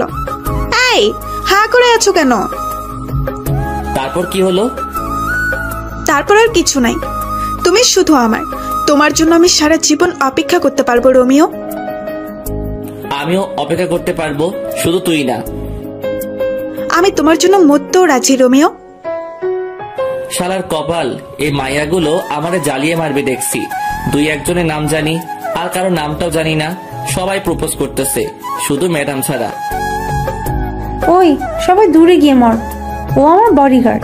বডিগার্ড মানে বুঝিস তো, ও আমার পুরো বডি সুরক্ষিত রাখবে, তাই ও শুধুই আমার। শুরু হলো আমারে নিয়ে টানাটানি। কোথায় যাব আমি? ইয়া মাবুদ, এই মায়াগুলোর বিয়ে হয় না কেন? কানা বোবা যে কারোর সাথে ওদের বিয়ে দিয়ে দাও, তবুও আমার মুক্তি দাও খোদা। এই ভাই, আপনাদের ক্লাসের মাইয়াগুলো এত লুচ্চা কেন? সবাই একটা ছেলের পিছনে পড়ে আছে, কিছু বলতে পারছেন না আপনারা? আমি চলে যাচ্ছি, আপনারা সামলান এদেরকে। বাপরে বাপ, অসহ্য। ক্লাস থেকে বের হয়ে গাড়িতে বসলাম। এটা সেটা করে সময় কাটিয়ে দিলাম। ক্লাস শেষে বাড়িতে আসলাম। আঙ্কেল এসেছে, যাক একটু বসে কথা বলা যাবে। কেমন আছো রোমিও? জি স্যার, ভালো। স্যার বলবা না, আঙ্কেল বলবা। আমি আপনার এখানে কাজ করি, আপনি আমার স্যার। তুমি আমার ছেলের মতো, তুমি আঙ্কেল বলে ডাকবে। আচ্ছা ঠিক আছে। আপনি কেমন আছেন বলেন? এই তো আলহামদুলিল্লাহ। তোমার সময় কেমন কাটছে? প্যারাময় জীবন কাটাচ্ছি। কিছু বললা? না আঙ্কেল, কিছু বলি নাই। যাও ফ্রেশ হয়ে এসো, একসাথে খাবো। ফ্রেশ হয়ে খেতে গেলাম। সবাই বসে আছে, একটা চেয়ার খালি আছে, তাও ম্যাডামের পাশে। না, ওটাতে বসা যাবে না, এমনিতেই রেগে আছে আমাকে এখানে দেখে। আবার যদি পাশে বসি তাহলে তো খবর আছে। রোমিও, দাঁড়িয়ে আছো কেন? বসো। আরে রোমিও ভাই বসো, আমরা সবাই বসে আছি তো। না, আমি এখানে ঠিক আছি। রোমিও বসবে কি করে? জুলি তো একটাই বসছে, আরেকটাতে পা দিয়ে আছে। আন্টি, আমি এখানে ঠিক আছি তো? না, কিছু ঠিক নেই, তুমি এখানে বসবে। জুলি, পা নামিয়ে বসো। আন্টি, আমি এখানে বসবো না। তাছাড়া আমি একজন কর্মচারী, আমাকে মালিকদের সাথে বসে খাওয়া মানায় না। আমি আমার রুমে খাবো। বেশি কথা বলবা না, যেটা বলছি সেটা করো। জলদি পাশে বসো। আর শোনো, তুমি এ বাড়ির কর্মচারী না, আর যেন না শুনি এমন কথা। যাক, পা নামালো। রোমিও, আমি আবার চলে যাব এখন। জুলির খেয়াল রেখো। আঙ্কেল আমি আছি তো, আমি সব সামলে নিব। তুমি আসো বলে তো এখন আমি নিশ্চিন্ত। খাওয়া শেষ করা পর্যন্ত রাক্ষসীর মতো তাকিয়েছিল, মনে হচ্ছে আমাকে একা পেলে মশলা না মাখিয়ে খেয়ে ফেলবে। ম্যাডামের তাকানো দেখে বুঝতে পারছি আমার কপালে খারাপই আছে। খেয়ে সোজা বিছানায় দিলাম লম্বা করে ছোট একটা ঘুম। কতক্ষণ ঘুমাইছি জানি না। ঠান্ডা ঠান্ডা লাগছে কেন? ছাদ ফুটো হয়ে গেল নাকি? তাকিয়ে দেখি ম্যাডাম। না ম্যাডাম আমার রুমে কেন আসবে? স্বপ্ন দেখছি না তো? চিমটি কেটে দেখি, না না এটা স্বপ্ন না, সত্যি। রাগী দৃষ্টিতে তাকিয়ে আছে, চোখ দিয়ে আগুনের ফুলকে বের হচ্ছে। হাতে বালতি কেন? তাহলে কি ম্যাডাম পানি ঢেলে দিল আমার গায়ে? কিন্তু কেন এমনটা করলো? আবুলের মতো তাকিয়ে আছিস কেন? কি করব ম্যাডাম? আমি শপিং করতে যাব। তো আমি কি করব? কি করবি মানে? তোরে কেন রাখা হয়েছে জানিস না? সরি ম্যাডাম, আমি ফ্রেশ হয়ে আসছি, 2 মিনিট সময় দেন। 2 মিনিট থেকে 1 সেকেন্ড লেট করলে দেখবি তোরে কি করি। শালার কি কপাল, ঘুমানোর অপরাধেও থাপ্পড় খাচ্ছি। তাড়াতাড়ি করে ফ্রেশ হয়ে এসে রেডি হলাম। রুম থেকে বের হয়ে দেখি ম্যাডাম সোফায় বসে আছে। ম্যাডাম চলুন। 12 সেকেন্ড লেট করে এসেছিস। Sorry madam. 12 সেকেন্ড লেট করে 12টা থাপ্পড় খেতে হলো। হয়তো দুপুরে ওনার পাশে বসে খেয়েছি বলে ভালোই শাস্তি দিচ্ছে। কোনোদিন ভুলেও আর টেবিলে বসে খাবো না। 4:30টায় বের হয়েছি আর এখন বাজে 7টা। ম্যাডামের পিছন পিছন হাঁটতেছি, একবার এ দোকানে আরেকবার ওই দোকানে ঢুকতেছে। এখনো একটা কিছুই নিল না। কেউ একজনকে দেখলাম, কে হতে পারে? এই তো আবার দেখলাম লুকিয়ে গেছে ওই দাঁড়িয়ে থাকা পুতুলের পাশে। ওকে ধরতে গিয়ে পিছনে তাকিয়ে দেখি ম্যাডামকে মারতে আসছে। পিছন থেকে ছুরি নিয়ে কোনো মতে দৌড়ে গিয়ে ম্যাডামকে হালকা ধাক্কা দিয়ে সরিয়ে নিলাম। কোপটা আমার ডান হাতে লাগলো। সে অবস্থায় ম্যাডামকে নিয়ে দৌড়াচ্ছি। শপিং মলের অনেক ভিতরে চলে গিয়েছিল, তাই গাড়ির কাছে যেতে সময় লাগছে। বাম হাতে ম্যাডামকে শক্ত করে ধরে রেখে দৌড়াচ্ছি। ম্যাডাম চিৎকার করে উঠছে। তাকিয়ে দেখি ম্যাডামকে ছুরি মেরে দিচ্ছে। টেনে সামনে নিয়ে আসলাম। ছুরিটা আমার বাম হাতে ঢুকে গেছে। সামনে মানুষের ভিড়ে যেতে একটু কষ্ট হচ্ছিল। তখন পিছন থেকে একটা কোপ খেলাম। আর একটু এগিয়ে যাওয়ার পর ম্যাডাম পড়ে গেল। টেনে তুলে দেখি দাঁড়াতে পারছে না, তাই কোলে তুলে নিয়ে দৌড় শুরু করলাম। একটু দৌড়ানোর পর আর পারছি না কোলে তুলে রাখতে, তাই পিঠে নিয়ে দিলাম দৌড়। কোনো মতে গাড়ি দরজা খুলে ম্যাডামকে ঢুকিয়ে দিলাম। তখন খেয়াল করলাম ম্যাডামের দিকে। ম্যাডাম আজকে কালো জিন্সের সাথে সাদা একটা শার্ট পরছিল। শার্টটা পুরো লাল হয়ে গেছে রক্তে। তাহলে কি আমি ম্যাডামকে রক্ষা করতে পারলাম না? গাড়ির দরজা লাগিয়ে দিয়ে গাড়ি চালাচ্ছি। গাড়িটা চালাতে খুব কষ্ট হচ্ছে, হাতে ব্যথা করছে, রক্ত ঝরে সবকিছু লাল হয়ে যাচ্ছে। অবশেষে বাড়িতে ঢুকলাম, গাড়ি দাঁড় করিয়ে দরজা খুলে দিলাম ম্যাডামকে। ম্যাডাম নেমে আসতে পারছে না, কোলে নিয়ে নিলাম ম্যাডামকে। তারপর দরজার সামনে গিয়ে কলিং বেল চাপ দিলাম। আন্টি দরজা খুলে আমাদের দুজনের গায়ে রক্ত দেখে কেঁদে দিচ্ছে। আন্টির কান্না শুনে কানন, হাসিব, আন্টি ও বাড়ির অন্য কর্মচারীরা ছুটে এসেছে। ম্যাডামকে সোফায় বসিয়ে দিলাম। আন্টি শুধু প্রশ্ন করেই যাচ্ছে, কি হয়েছে, কে করেছে ইত্যাদি আরো। আমার কোনো খবর নেই। আমি ম্যাডামের দিকে তাকিয়ে আছি। একটা কথা শুধু মাথায় ঘুরছে তখন, আমি কিসের বডিগার্ড হলাম? আমি আমার ম্যাডামকে রক্ষা করতে পারি নাই। আমি কি করছি এটা? হঠাৎ করে আমি নিচে পড়ে যাই, আর কোনো কিছু মনে নাই আমার। কখন জ্ঞান ফিরলো জানি না। জ্ঞান ফেরার পর দেখি সবাই আমার দিকে তাকিয়ে আছে। আমি হাত দুইটা নাড়াতে পারছি না একটুও। এই তো জ্ঞান ফিরেছে, আমাকে এবার যেতে হবে, রাত তো অনেক হয়েছে। আন্টি ম্যাডাম কোথায়? উনি ঠিক আছে তো? তুমি এখন একটা কথাও বলবা না, আগে সুস্থ হও। আর তোমার ম্যাডামের কিছু হয়নি, ও ঠিক আছে। রোমিও কি হয়েছিল? তুই যা তো, ও কি এখন কথা বলার মতো অবস্থায় আছে? কানন যা তো, ওর জন্য স্যুপ নিয়ে আয়। যাচ্ছি। আন্টি আম্মু আব্বু কি কিছু জানে? না, এখনো জানাইনি। তোমার আঙ্কেলকেও জানাইনি। তুমি বললে জানাবো। না, জানানোর দরকার নাই। তুমি সুস্থ হও, তারপর জানাবো। না, কোনোদিন জানাবেন না। আচ্ছা ঠিক আছে, জানাবো না। জেঠিমা স্যুপ নাও। আন্টি ম্যাডাম কেমন আছে? ম্যাডামের কি হয়েছে? ম্যাডাম ঠিক আছে তো? আরে বাবা, তোমার ম্যাডাম ঠিক আছে। আমি ম্যাডামের গায়ে রক্ত দেখছি। বলেন ম্যাডামের কি হয়েছে? কিছু হয়নি তো, পায়ে একটু ব্যথা পেয়েছিল। আর এতক্ষণ তো এখানে ছিল জুলি। তোমার জ্ঞান ফেরার আগে ঘুমাতে গেল। এবার স্যুপটা খেয়ে নাও। আমি স্যুপ তো খাই না আন্টি। না খেলে তোমাকে ওষুধ খাওয়াবো কি করে? ওষুধ খাবো না। খাবে না মানে কি? তোমাকে খেতে হবে। আমি স্যুপ খাই না। খাও না তো কি হয়েছে, এখন থেকে খেতে হবে। তাহলে ওকে খাওয়াবো কি করে? জেঠিমা, ও একপাশে মুখ করে শুয়ে আছে, মাথাটা হালকা উঁচু করে খাইয়ে দাও। ঠিক আছে। আমি কিন্তু খাবো না আন্টি। চুপ, বেশি কথা বলবা না। আন্টি ওষুধ খাইয়ে চলে গেল। আমি একপাশে মুখ করে শুয়ে আছি, ভালো করে ঘুমাতেও পারছি না। চিত হয়ে শুতে গেলে পিঠের সেলাই খুলে যেতে পারে। কখন ঘুমিয়ে পড়ছি নিজেও জানি না। সকাল সকাল হালকা ব্যথা লাগছে, মনে হচ্ছে কে যেন আমাকে হালকা ধাক্কা দিয়ে একপাশে করছে, কিন্তু কে করছে সেটাই দেখতে পাচ্ছি না। 9টার দিকে ঘুম ভাঙলো। কানন এসে শুরু করলো বকবক। এই মাইয়ার জন্য শান্তি কোনোদিনও হবে না। একজন মানুষ কিভাবে এত বকবক করতে পারে? ব্রাশ করিয়ে দিয়ে কানন চলে গেল। এখনো ম্যাডামকে একবারও দেখতে পাইনি। ম্যাডামকে একবার দেখলে শান্তি লাগতো। নিজের চোখে যতক্ষণ না দেখবো ম্যাডাম সুস্থ আছে, ততক্ষণ শান্তি পাবো না। রোমিও কেমন আছো? এই তো একটু ভালো আছে। ব্যথা করছে সেলাইতে? ব্যথা তো করছে। তা তো করবে, 3টে কোক খেয়েছো। আচ্ছা কি হয়েছিল বলো তো?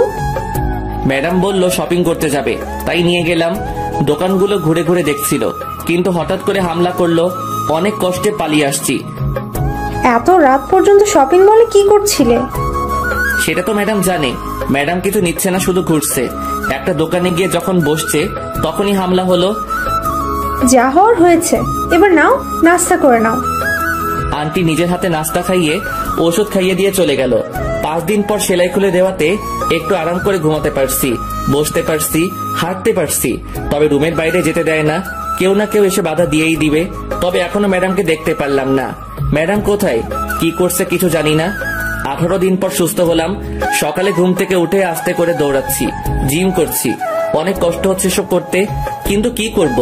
এই 18 দিনে জোর করে খাইয়ে খাইয়ে আমার পেট বড় করে দিচ্ছে।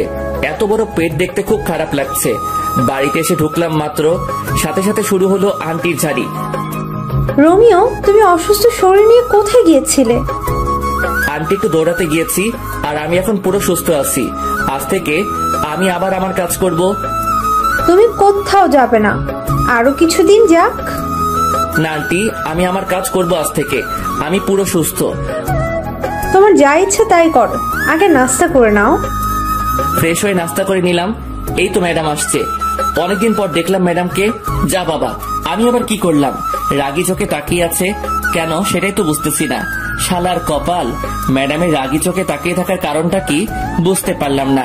এত কিছু না ভেবে গাড়িটা স্টার্ট করলাম। গাড়িটা প্রতিদিনের মতো গাছের নিচে রেখে ক্লাসে গিয়ে বসলাম।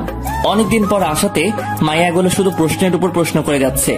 আমি শুধু ওদের প্রশ্নগুলো শুনেই যাচ্ছি। কতজনের উত্তর দিব, কে কোন প্রশ্ন করছে সেটাই তো মনে করতে পারছি না। ওই সবাই চুপ কর।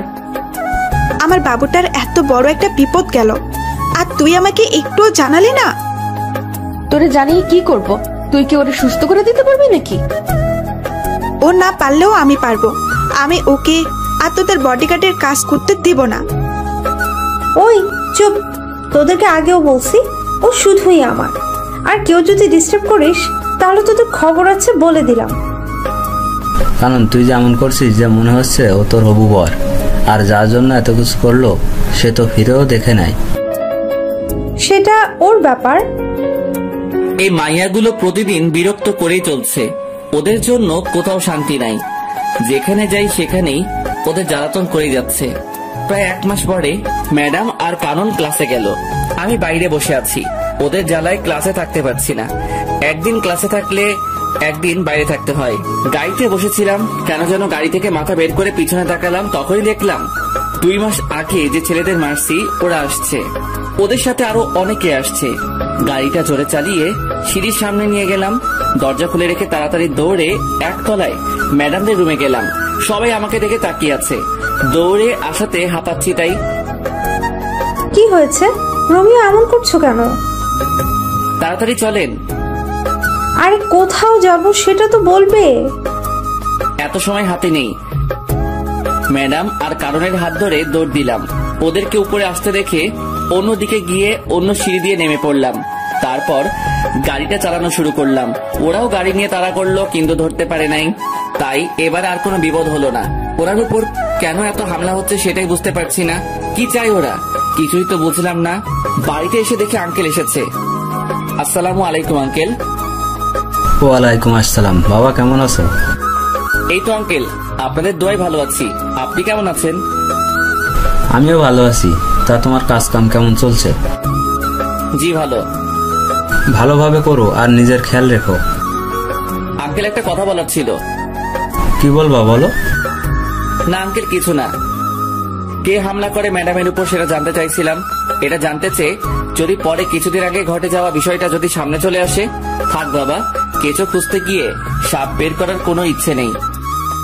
রোমিও কি ভাবছো? কিছু না আঙ্কেল। তোমার দুই হাতে কাটার দাগ কেন? আগে তো কোনোদিন দেখি নাই। আঙ্কেল তেমন কিছু না, পড়ে গিয়ে কেটে গেছে। তুমি কি আমাকে বোকা পাইছো?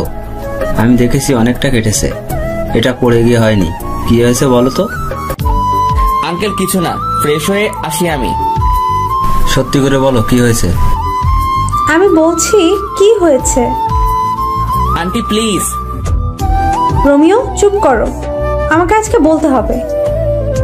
আন্টি কোনো কথা বলবা না রোমিও, আমাকে বলতে দাও। আর আজকেও যে হামলা করতে চেয়েছিল রোমিওর জন্য পারে নাই, ও দুজনকে নিয়ে পালিয়ে আসছে। আন্টি সবটাই যখন বলে দিলেন, তাহলে এটা বলেন এসবের পিছনে কে আছে? বাবা, আমাদের চারিদিকে অনেক শত্রু, ওরা এসব করেছে। আঙ্কেল আমি ফ্রেশ হয়ে আসি। যাও, আমি অপেক্ষা করছি। আঙ্কেল আপনারা খেয়ে নিন, আমি খাবো না। কেন বাবা? আমার খেতে ইচ্ছে করছে না, আমি ঘুমাবো একটু। আপনারা খেয়ে নিন। কি আর করা, তবে রাতে একসাথে খাবো। সেটা তখন দেখা যাবে। রুমে এসে ফ্রেশ হয়ে দিলাম সেই একটা ঘুম। 6টার সময় ঘুম থেকে উঠে ফ্রেশ হয়ে একটু ঘোরাঘুরি করে বাসায় আসলাম। রোমিও এখানে এসো, একটু আড্ডা দিব। আঙ্কেল আমি এখানে ঠিক আছি তো। আরে এসো তো। বসো, একটা কথা বলছি শোনো। আমি জুলির বিয়ে দিয়ে দেবো। আঙ্কেল এটা কি বলেন? ম্যাডামের তো এখনো পড়ালেখা শেষ হয়নি, এখন বিয়ে দিয়ে দিলে ওনার ক্যারিয়ারের কি হবে? ক্যারিয়ার পরে, আগে আমি আমার মেয়ের জন্য সুরক্ষা চাই। আমি আমার এক বন্ধুর ছেলের সাথে ওর বিয়ে ঠিক করেছি। ও আমেরিকাতে থাকে। বিয়ের পর জুলিকে নিয়ে যাবে আমেরিকায়। ওখানে আমার মেয়ে সুরক্ষিত থাকবে। ওরা কি জুলিকে বিয়ের পরে পড়াবে? সেটা ওদের ব্যাপার। আমি এই মাসের মধ্যেই বিয়ে দিয়ে দেবো জুলির। তুমি যা ভালো বুঝবে তাই করো। যাক বাবা, আমাকে আর বডিগার্ডের চাকরি করতে হবে না। ম্যাডামের বিয়ে হয়ে গেলে বাড়িতে গিয়ে নাকে তেল দিয়ে ঘুমাবো। রোমিও আসবো? এসে তো পড়েছেন, আবার আসবো বলার দরকার কি? আমাদের তো লাইন পরিষ্কার হয়ে গেল। কিসের লাইন? জুলির পরে তো আমার সিরিয়াল, তাই বলছি আমাদের লাইন পরিষ্কার হয়ে গেল। ম্যাডামের পরে আপনার সিরিয়াল ঠিক আছে, তাতে আমাদের লাইন পরিষ্কার হবে কেন? আমাদের লাইন পরিষ্কার হবে না কেন? আমি তো তোমাকে ছাড়া অন্য কাউকে বিয়ে করব না। কি? শোনো নাই, আবার বলছি, আমি তোমাকে বিয়ে করব। জীবনেও না। কেন করব না? আমার কোন দিক দিয়ে কমতি আছে? আমি আপনাকে কেন বিয়ে করতে যাব?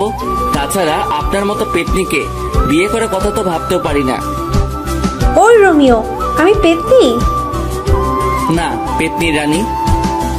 তোরে আমি দেখে নিব রোমিও। ভাগেন তো। দাঁড়া, তোর খবর আছে। এটার খবর? কোন চ্যানেল? সংবাদ পড়বে কে? রিপোর্টার কে? ক্যামেরাম্যান কে? বিরক্তিকর ছেলে একটা।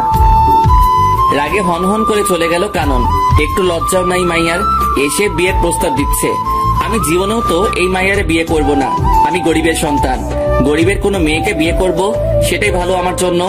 আমি বাবা এসব বড় লোকের মেয়ের পিছনে নেই, এমনিতে বিন্দাস আছি। রাতে আঙ্কেল এসে ডেকে গেল খেতে, ইচ্ছে না থাকা সত্ত্বেও যেতে হলো। গিয়ে দেখি সবাই আমার জন্য বসে আছে। ম্যাডামকেও দেখতেছি। ওই দিন একসাথে বসে খাবার খাওয়ার অপরাধে ঘুমাতে দিল না, সাথে 12টা থাপ্পড় দিল। ভুলেও তো সবার সাথে বসে খাবো না, এমনিতে প্রতিদিন সবার সাথে খেতে হয়। আঙ্কেল থাকে না আর ম্যাডাম নিচে আসবে না, তাই ম্যাডামের জন্য খাবার পাঠিয়ে দেওয়া হতো উপরে। রোমিও কি ভাবছো? বসো। না আঙ্কেল, আমি ঠিক আছি। ঠিক আছে মানে কি? বসতে বলছি বসো। আঙ্কেল আমি বসবো না, আমার খাবারটা আমাকে দিয়ে দিন, আমি সোফায় বসে খেয়ে নেই। আমাদের সাথে বসতে কোনো সমস্যা? আঙ্কেল সমস্যা কিছু না, এমনিতেই ইচ্ছে করছে না। আচ্ছা ঠিক আছে, তুমি সোফায় বসো। একটু পরে রোমিও, জুলির বিয়ের সবকিছুর দায়িত্ব কিন্তু তোমার। আঙ্কেল আমার মনে হয় না আমি পারবো কিছু করতে, আমাকে ছেড়ে দিন। রোমিও, তুমি পারবে, আমাদের বিশ্বাস তুমি সবটাই সামলে নিতে পারবে। আমার কিন্তু তা মনে হয় না আন্টি, আমাকে মাফ করবেন। কোনো কথা শুনতে চায় না, তোমাকে সবকিছু করতে হবে। যদি কোনো কিছু ভুল হয় তখন কিন্তু আমি দায়ী না। ঠিক আছে, তাহলে দায়িত্ব নিয়ে নিলাম, তবে একটা শর্ত আছে। আবার কি শর্ত? ম্যাডামের বিয়ের পর কিন্তু আমি চলে যাব। ম্যাডামের বিয়ে হয়ে গেলে তো আমার আর কোনো কাজ নেই এখানে। সেটা তখন দেখা যাবে। কিন্তু বিয়েটা কবে আঙ্কেল? সোমবার। হাতে মাত্র সময় 2 দিন, 2 দিনে এত কিছু করব কি করে? তোমার যেভাবে ইচ্ছা সেভাবে করবে, যত টাকা লাগবে আমি দিব, তুমি শুধু আয়োজন করো। চেষ্টা করব। কথা বলতে বলতে খাওয়া শেষ করে ম্যাডামের দিকে তাকিয়ে দেখি চোখ দুটি বড় বড় করে তাকিয়ে আছে। হাতের কাছে পেলে আমাকে মনে হয় কাঁচা খেয়ে ফেলবে। কি মেয়ে রে বাবা, বিয়ে কি আমি ঠিক করছি নাকি? আমি কি বলছি আঙ্কেলকে যে ম্যাডামকে বিয়ে দিয়ে দিতে? এসব তো ম্যাডামের বাবা মানে আঙ্কেল করছে ম্যাডামের জন্য। তাহলে উনি কেন এমন সিংহীর মতো তাকিয়ে আছে? বিয়ে করার ইচ্ছা না থাকলে বলে দিতে পারছে না? ওইদিকে তাকিয়ে দেখি কানন চোখ দাঁত কেলাচ্ছে। এই মাইয়ার কোনো কিছুই মাথায় ঢুকে না, বড়ই আজীব এক জন্তু। যতটুকু পেরেছি ততটুকু করছি, এর বাইরে কিছু করা সম্ভব না। এত কম সময়ের মধ্যে যে এত কিছু করতে পেরেছি সেটাই বা কম কিসের? যাক, আর বডিগার্ডের কাজ করতে হবে না। আজকে গায়ে হলুদ, কালকে ম্যাডামের বিয়ে। কি আনন্দ আকাশে বাতাসে। আর পারি না, ম্যাডামকে হলুদ লাগাতে ব্যস্ত সবাই, আর আমি আমার কাজ নিয়ে আছি। কিছুক্ষণ পর কানন সহ একদল রমণী আমার দিকে সারের মতো তেড়ে আসছে। প্রথমে মনে হলো এমনি হলুদ ছোঁয়াছুঁই করার জন্য দৌড়াচ্ছে, পরক্ষণে খেয়াল করে দেখলাম রমণীদের নজর খারাপ, সবার নজর আমার উপর। তার মানে ওরা আমাকে হলুদ লাগাতে আসছে। দৌড়া রোমিও দৌড়া। দৌড়াতে দৌড়াতে গিয়ে খাটের নিচে লুকালাম, তবু বাঁচতে পারলাম না। আন্টি আমাকে লুকাতে দেখে গিয়েছে। কানন জানতে চাওয়ার সাথে সাথে বলে দিচ্ছে। হলুদের অনুষ্ঠান শেষ হয়ে যাওয়ার পর গিয়ে শুয়ে পড়লাম। আজকে থেকে কালকে কাজের চাপটা একটু বেশি, একটু না অনেক বেশি থাকবে। ঘুম থেকে উঠে ফ্রেশ হয়ে নাস্তা করে কাজের তদারকি শুরু করতে হলো। এদিকে কাজের তদারকি করছি, আবার ম্যাডামের বডিগার্ডের কাজও করছি। বলা যায় না কখন কে অ্যাটাক করতে পারে। দেখতে দেখতে 2টা বাজলো, বর আসার কোনো খবরই নেই। আঙ্কেল ফোন দিয়ে যাচ্ছে 2টার পর থেকে, কিন্তু কেউ ফোন তুলছে না। অবশেষে বিকাল 4টায় ফোন তুলে জানায় যার সাথে বিয়ে হওয়ার কথা সে 2 বছর আগে বিয়ে করে ফেলছে। আঙ্কেল অনেকক্ষণ কি নিয়ে যেন ভাবলো। প্রায় 15 মিনিট পর এসে আমাকে ডেকে রুমে নিয়ে গেল। রোমিও, তুমি বাবা আমার মেয়েটাকে বিয়ে করো। কিভাবে সম্ভব আঙ্কেল? তুমি চাইলে সম্ভব। আঙ্কেল আমি আপনার সব কথা মানতে পারবো, কিন্তু বিয়েটা করতে পারবো না। কিন্তু কেন? আঙ্কেল আমি এখন ম্যাডামকে বিয়ে করলে খাওয়াবো কি, রাখবো কোথায়? তাছাড়া আমি গরিবের সন্তান। আমার সাথে যদি ম্যাডামের বিয়ে দেওয়া হয় তাহলে আপনার মান সম্মান কোথায় গিয়ে দাঁড়াবে আপনি ভেবে দেখুন। আমি তো আমার মেয়ের ভালো চাই, ও তোমার কাছে থাকলে ভালো থাকবে, সুরক্ষিত থাকবে। কিন্তু কোনো কিন্তু না, তুমি গিয়ে রেডি হয়ে এসো, আমি এখানে আসি। অবশেষে আমি বিয়ের পিড়িতে। আঙ্কেল নিচে হাত ধরে নিয়ে গিয়ে ম্যাডামের পাশে বসিয়ে দিল। আমি জানি আমাকে বিয়ের পোশাকে দেখে অনেক মেয়ের কষ্ট হচ্ছে, কিন্তু আমার তো কিছু করার নেই। আব্বু আম্মুকে দেখলাম অনেক খুশি। আঙ্কেল অনেকক্ষণ কথা বললো দুজনের সাথে, কি বলছে কে জানে। ম্যাডামের পাশে বসার পর প্রথমে চোখ পড়লো কাননের দিকে। মেয়েটির চোখ দিয়ে পানি পড়ছে। আমি জানি যে ও আমাকে সত্যি অনেক ভালোবাসে, কিন্তু কি থেকে কি হয়ে গেল। তবে আমি একটু জিনিস এখন থেকে বুঝতে পারছি যে এই বিয়েটার পর থেকে আমার কপালে অনেকগুলো থাপ্পড় আছে। কয়টা আছে সেটা জানি না।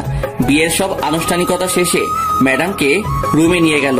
আমি টুপ করে আমার রুমে ঢুকে বিয়ের পোশাক ছেড়ে একটা জিন্স আর টি শার্ট পরে বাইরে বের হলাম। এদিক সেদিক ঘোরাঘুরি করছি, কিছু মাথায় ঢুকছে না। রাত 10টায় বাসায় ঢুকলাম। এত রাত করে বাড়ি ফিরাতে কেউ দেখেনি। রোমিও, কোথায় গিয়েছিলে? একটু বাইরে গিয়েছিলাম। তোমাকে তো বিয়ের পর থেকে খুঁজে পাওয়া যাচ্ছে না, কোথায় ছিলে? ভালো লাগছে না তাই একটু বাইরে বের হয়েছিলাম।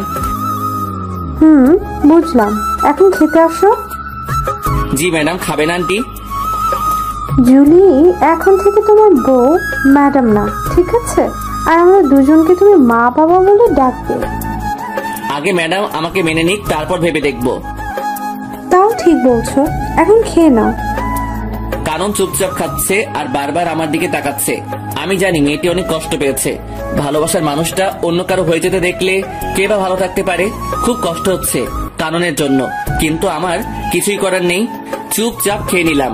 সারাদিনের ক্লান্তি ভর করে আছে, এখন একটা ঘুম দিতে পারলে ভালো হয়। রোমিও, কোথায় যাচ্ছ? ঘুমাতে যাচ্ছি। তা তো বুঝলাম, কিন্তু ওই দিকে কেন? কোথায় যাব? আমার রুম তো ওইটা। আজ থেকে তোমার আর জুলির রুম একটা, আর আজকে তোমাদের বাসর রাত। তুমি উপরে জুলির রুমে যাও। কানন বলছে এই কথা ও কিভাবে পারলো এত তাড়াতাড়ি নিজেকে মানিয়ে নিতে? যাক, ভালোই হলো। যত তাড়াতাড়ি মানিয়ে নিতে পারবে ততই ভালো হবে তার জন্য। ওই রোমিও, কি ভাবছো? না, কিছু না। তাহলে যাও জুলির রুমে। আচ্ছা চলো, আমি তোমাকে এগিয়ে দেই। লাগবে না। আরে চলো তো। কানন জোর করে বাইরে থেকে ধাক্কা দিয়ে ম্যাডামের রুমে ঢুকিয়ে দিয়ে দরজা বাইরে থেকে বন্ধ করে দিয়েছে। আমার এখন কি করা উচিত আমি বুঝতে পারছি না। সোফায় গিয়ে শুয়ে পড়বো নাকি ম্যাডামের সাথে কথা বলবো? রুমের মধ্যে পায়চারি করছি আর ভাবতেছি কি করব। এদিকে ম্যাডাম আমার দিকে তাকিয়ে আছে, আমার গতিবিধির উপর নজর রাখছে। প্রায় 45 মিনিট ভেবেও কিছু পেলাম না।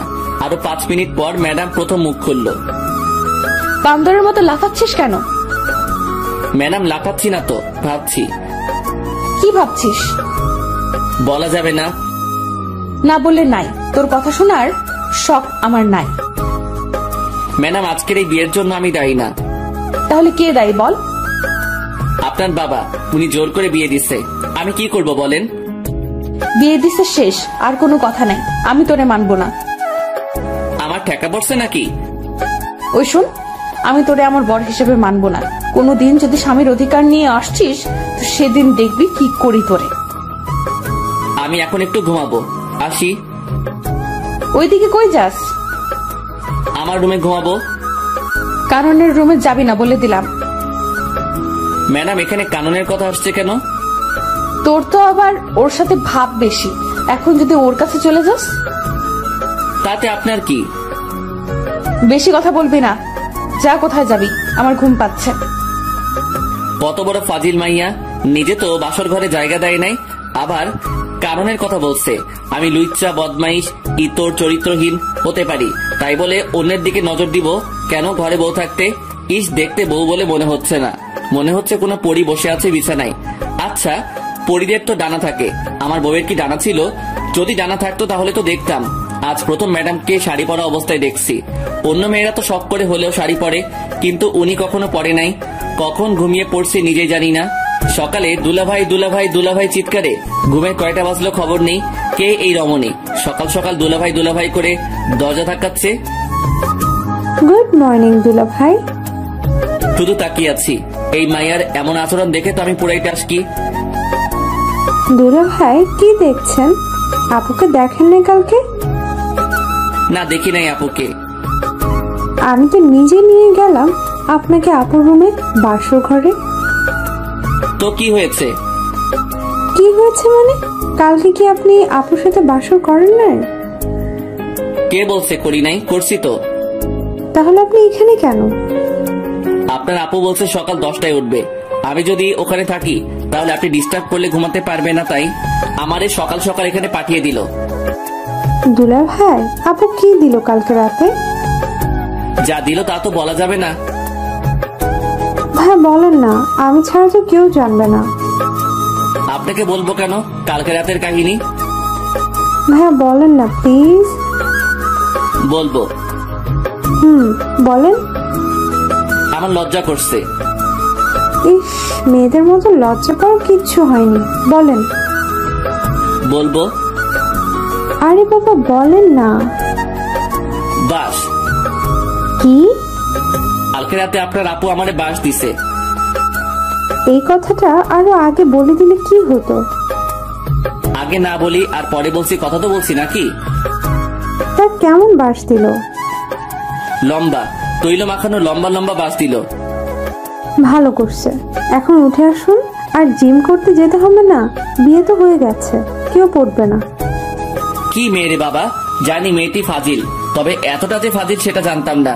কথা বাড়িয়ে লাভ নেই, খেয়ে আসি। রমিও বাবা, তোমাকে একটা কথা বলি, আমার মেয়েটিকে কেউ কোনোদিন কোনো কিছু জোর করে করাতে পারেনি। ওর যা ভালো লাগে ও তাই করে।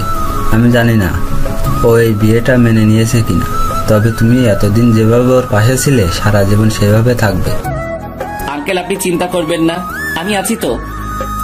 আমি বিকেলে ফ্লাইটে চলে যাচ্ছি, আর বিকেলে তোমরা ঢাকা দিকে রওনা হবে। কেন আঙ্কেল?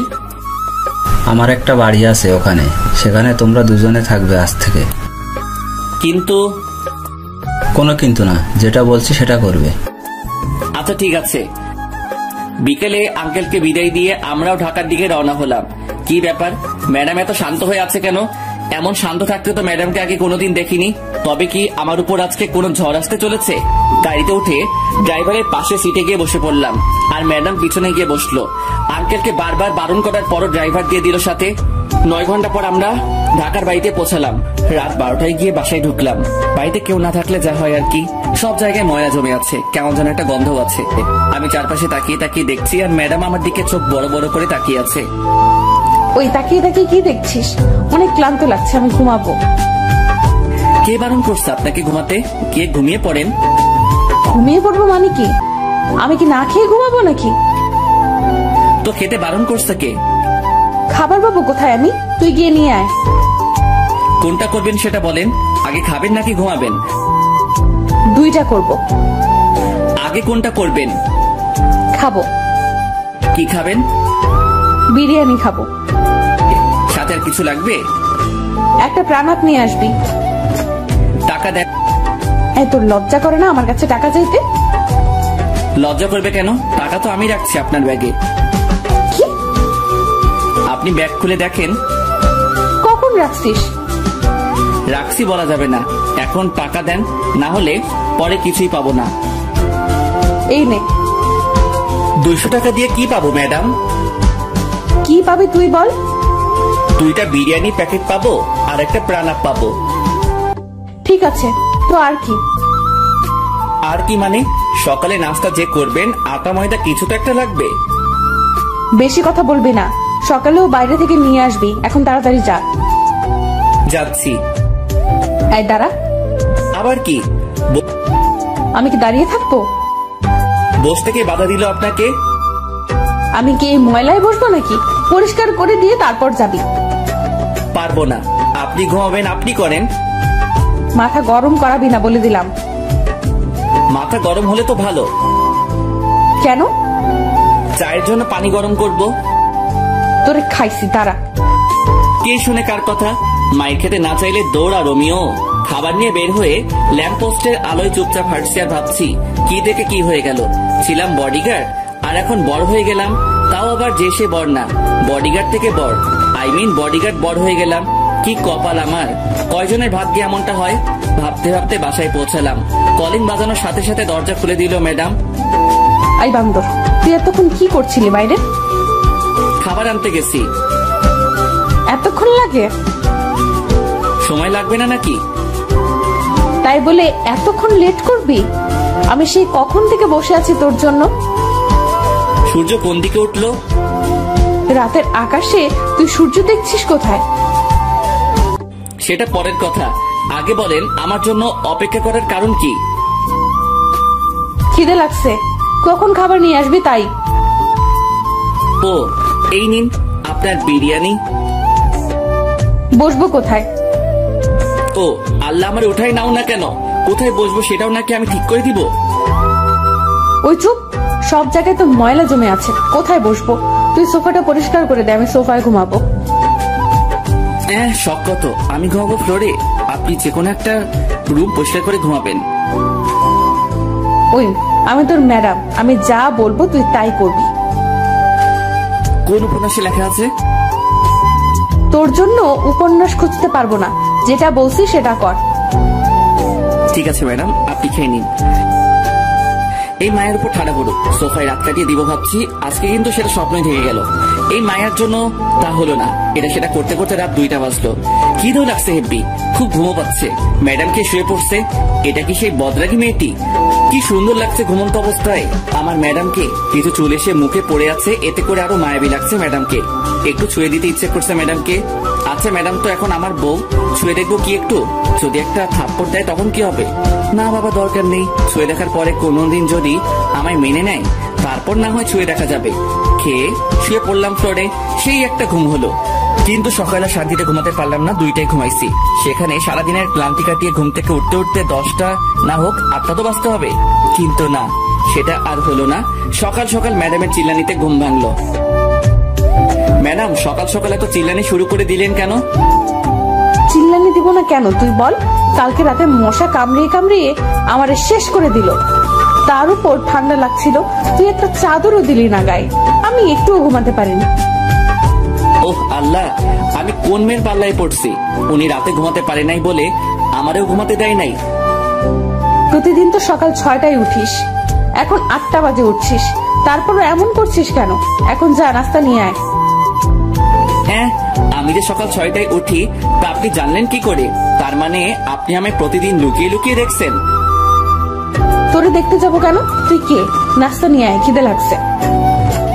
যাচ্ছি। নাস্তা শেষ করে কাজ নিয়ে ব্যস্ত হয়ে পড়লাম। এত বড় বাড়ি পুরোটা আর 2জন মানুষকে নিয়ে পরিষ্কার করলাম। ম্যাডাম বসে বসে দেখছে আর চিপস খাচ্ছে। এই মাইয়া পারেও বটে, সারাদিন চিপসকে কাটিয়ে দিল। কয়টা খাইছে হিসাব নাই। আর এদিকে আমার অবস্থা খারাপ হয়ে যাচ্ছে খিদেই। ম্যাডাম রাতে কি খাবার নিয়ে আসবো নাকি রান্না করব? বাইরে খাওয়ার বেশি হলে শরীর খারাপ করবে, তুই রান্না করে নিবি। পারবো না, আপনি করে নেন। বাবা কি বলেছিল মনে নাই তোর? আমারে দেখে রাখতে বলছে। দেখে রাখতে বলছে, রান্না করে খাওয়াতে নয়। বেয়াদব, মুখে মুখে কথা বলিস। যা বলছে তাই কর। পারবো না, আমি খাবো না, রান্নাও করবো না। সারাদিন কাজ করছে, এখন ঘুমাবো। যা রান্না কর। শালার কপাল, বিয়ে করছি কোথায় বইয়ের হাতে রান্না খাবো, কিন্তু এমন পোড়া কপাল, শুধু থাপ্পড় খাচ্ছি। দূর ভাল লাগে না। প্রথমে ভাবলাম রান্না করব না, পরে ভাবলাম রান্না না করলে তো মেয়েটি খাবে না। দুপুরে কাজে ব্যস্ত ছিলাম বলে রান্নাও করতে হয়নি, বাইরে থেকে কিছু নিয়ে আসতেও হয়নি। সকালে চিপস আনতে বলছে, ওগুলো খেয়েছে সারাদিন বাচ্চাদের মতো বসে বসে। যা পারি কিছু একটা রান্না করি, কিছু একটা তো খাওয়া হবে। রান্না শেষ করে ম্যাডামকে খেতে রাখতে গিয়ে দেখলাম গান শুনছে মোবাইলে ইয়ারফোন লাগিয়ে। সেটা ওনার বিভিন্ন অঙ্গভঙ্গির মাধ্যমে বোঝা যাচ্ছে। ম্যাডাম, ও ম্যাডাম। ওই কি হয়েছে? চিল্লাস কেন? খেতে আসেন। খাবো না, তোর খাবার তুই খা গিয়ে। না খাইলে আমার কি? রান্না করছি, খেলে খাবে, না খেলে নাই, আমার কি? আমি খাওয়া শুরু করার পরে ম্যাডাম এসে বসে পড়লো। আমি শুধু খাচ্ছি, ম্যাডাম যে আসছে সেটা আমি জানি না, এমন ভাব করছি। ওই প্লেট দে, খিদে লাগছে, খাবো তো। একটু আগে তো বললেন খাবেন না, তাহলে এখন আবার খেতে আসছেন কেন? তোরে বলবো কেন? তুই কে? আপনার বর। আবার যদি কোনোদিন তোর মুখে এই কথা শুনি তো তোর খবর আছে। আচ্ছা ঠিক আছে, আর বলবো না, এবার খেয়ে নিন। শুধু কি এই ভাত আর ডিম ভাজি? আজকের মতো এখানে শেষ করেন। আমি খাবো না। না খেলে নাই, আমার কি? আমি এগুলো খাবো না, কিছু নিয়ে আয় বাইরে থেকে। পারবো না, আমার ঘুম পাচ্ছে, ঘুমাবো। আমি কি না খেয়ে থাকবো সারা রাত? রান্না করা আছে, খেলে খাবেন, না খেলে আমার কি? আমি খাবো না। দূর, না খেলে না খাবে। রান্না করার দরকার ছিল, রান্না করছি। খেলে খাবি, না খেলে মশা খা গিয়ে। হাত পা বিছানায় ছড়িয়ে দিয়ে শুয়ে পড়লাম। বিছানা ভিজে ভিজে লাগছে কেন? তাহলে কি আমি হিসু করে দিছি? না, তা কি করে হয়? আম্মু বলে আমি নাকি ল্যাংটা কাল থেকে বিছানায় হিসু করি না। আজকে কি সে রেকর্ড ভেঙে ফেললাম নাকি? না, সেটা কি করে হয়? তাড়াতাড়ি করে উঠে বসে দেখি ম্যাডাম হাতে একটা বালতি নিয়ে দাঁড়িয়ে আছে। তার মানে আমি রেকর্ড ভাঙি নাই। ম্যাডাম পানি ঢেলে দিছে বিছানায়। ম্যাডাম, এটা কি হলো? আপনার জন্য কি একটু শান্তিতে ঘুমাতেও পারবো না? ঘুমাবি মানে কি? আমি জেগে থাকবো, তুই ঘুমাবি সেটা হবে না। অনেক ঘুমাইছিস, এবার উঠে নাস্তা রেডি কর। কালকে সারা রাত খিদের জ্বালায় ঘুমাতে পারিনি। খাবার তো ছিল, না খেলে কি করা থাকে বলেন? বেশি কথা বলবি না, নাস্তা রেডি কর। যাচ্ছি। মেয়েটি কি একটু নরম সুরে কথা বলতে পারে না? সব সময় কেমন যেন খিটখিট করে। ভাল লাগে না, সব সময় ম্যাডামের জ্বালাতন সাথে থাপ্পড় খেতে খেতে এগিয়ে চলছে আমার বিবাহিত প্যারাময় জীবন। বউটা আমার রাগী হলে কি হবে? কোনো খারাপ অভ্যাস নাই, তবে একটা বাজে অভ্যাস আছে, সেটা হলো স্বামীর গায়ে হাত তুলে। এই মেয়ের হাতে এখনো পর্যন্ত কয়টা থাপ্পড় খেয়েছি তার কোনো ঠিক নেই। বিকেলে ঘুমাচ্ছি, এমন সময় মনে হলো ভূমিকম্প শুরু হয়েছে। তাড়াতাড়ি বাইরে বের হতে গিয়ে দেখি মোবাইলে আম্মুর নাম্বার ভাসছে। তখন মনে হলো ভূমিকম্প হচ্ছে না, আমার মোবাইলই ডাকতেছে। হ্যালো আম্মু, কেমন আছো? ভালো থাকতে দিলি কবে? বিয়ে হয়েছে 3 মাস হতে চললো, কিন্তু বৌমাকে সেই বিয়ের দিনের পর থেকে আর দেখি না। তোরা এতবার করে বললাম বউকে নিয়ে একবার ঘুরে যা। কার বউ? কিসের বউ? কিভাবে বউ হলো? ওই ফাইজলামি হচ্ছে আমার সাথে। যাও, কি যে বলো না আম্মু, তোমার সাথে কি আমি ফাইজলামি করতে পারি বলো? তাহলে বল, কবে আসবি বৌমাকে নিয়ে? আমি জানি না, জিজ্ঞেস করে দেখি যাই কিনা। তুই নিয়ে আসলে তো আসবে, কালকে নিয়ে আসবি। আচ্ছা, দেখি কি করা যায়। দেখা দেখির কাজ নাই, কালকে আসতে হবে তোদের। আচ্ছা, আসবো। এ কেমন বায়না করলো আম্মু?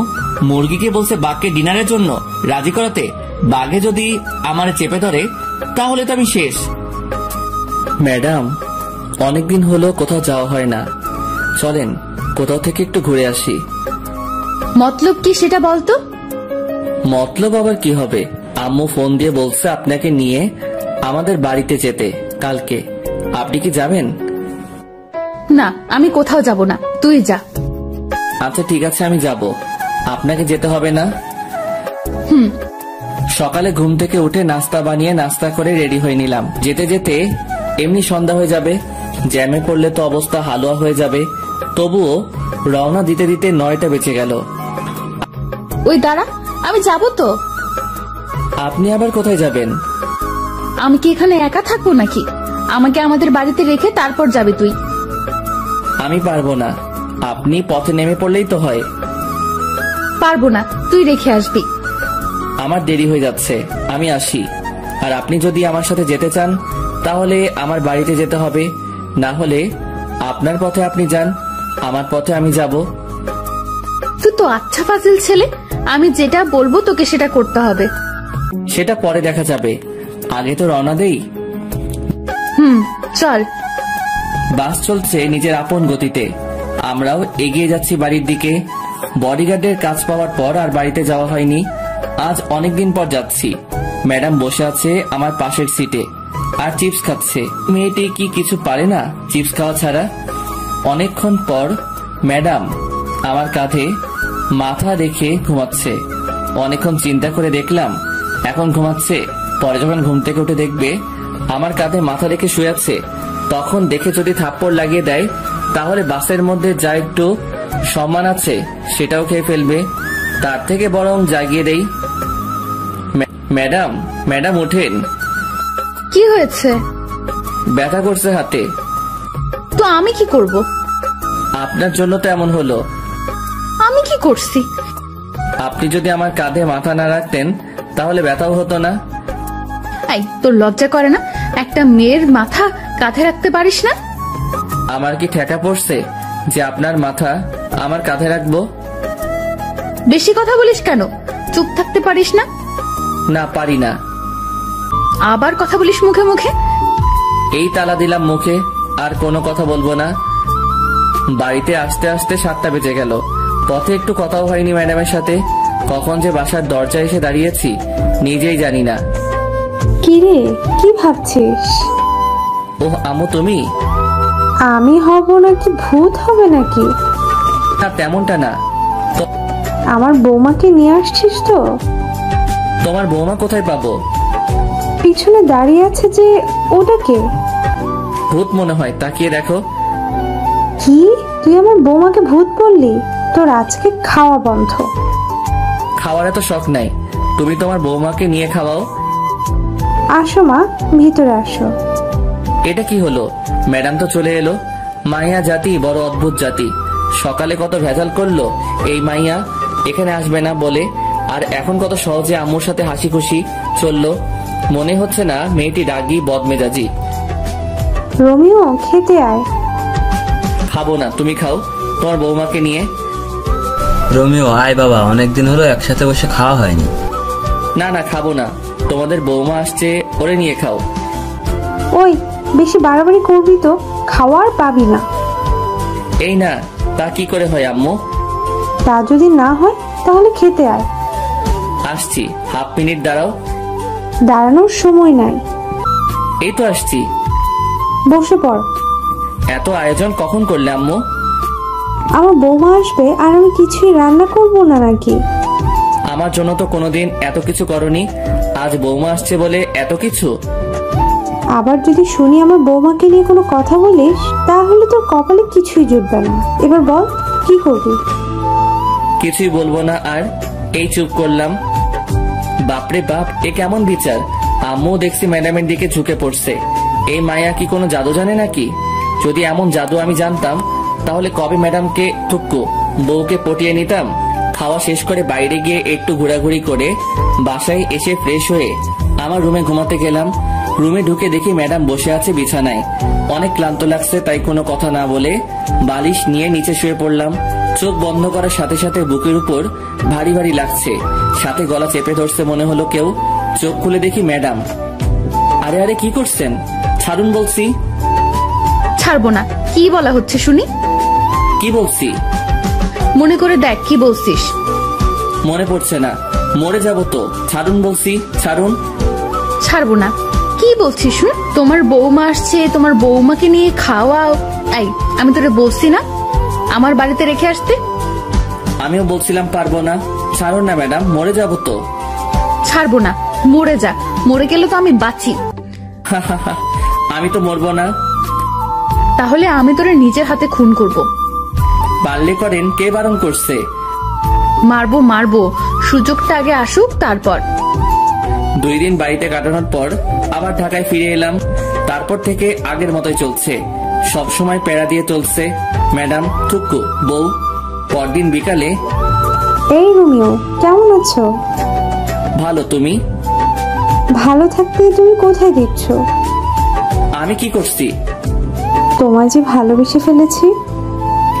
ম্যাডাম জানে এটা? পাগল নাকি? তোমার ম্যাডাম জানতে পারলে তো আমাকে মেরে ফেলবে। ওই দিন যা করলো তোমার কথা জিজ্ঞেস করাতে। তাহলে এখন আবার কথা বলছো কেন? তুমিও মরবা, সাথে আমারও মারবা। আচ্ছা, তোমার বউ তো তোমাকে ভালোবাসে না, তাহলে ওকে ডিভোর্স দিয়ে দাও। যাও যাও, তুমি গিয়ে ম্যাডামকে বলে আসো আমাকে যেন ডিভোর্স দিয়ে দেয়। আচ্ছা বলবো, তবে ডিভোর্স দিয়ে দিলে আমাকে গলায় ঝুলিয়ে নিতে হবে। যদি ডিভোর্স করাতে পারো তবে। ওকে, আমি রাজি। তবে ম্যাডাম যদি আমারে কিছু বলে তাহলে আমি সব বলে দিব।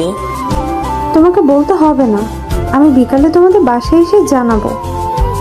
যদি মার খেতে না চাও তাহলে বাসায় থাকো, আর যদি মায়ের খাওয়ার শখ থাকে তাহলে বিকেলে এসো। আসবো আসবো। কি মেরে বাবা, মরার ভয় নেই নাকি? ও আসবে আমার আর ম্যাডামে ডিভোর্স করাতে? আমার তো লুঙ্গি ড্যান্স দিতে ইচ্ছে করছে। বিকেল এসো, চা নাস্তার বদলে মায়ের খেয়ে যেও। ইদানিং ম্যাডাম আমাকে যেভাবে প্রতিদিন পিটায় কোনো কারণ ছাড়া, আর উনি আসবে ডিভোর্স নিয়ে কথা বলতে। ওহ, ওই মায়ের তো পরিচয় দেওয়া হয়নি।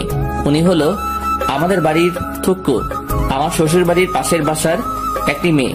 এখানে আসার পর থেকে আমার পিছনে পড়ে আছে। ওর নাম তো বলা হয়েছে, তবুও বলি ও ইভা। পড়ালেখা শেষ করে বসে আছে, থুক্কু বসে নাই, আমার পিছনে পড়ে আছে। আজকে আর ঘুমালাম না, 4টার সময় বের হয়ে গেলাম বাসা থেকে।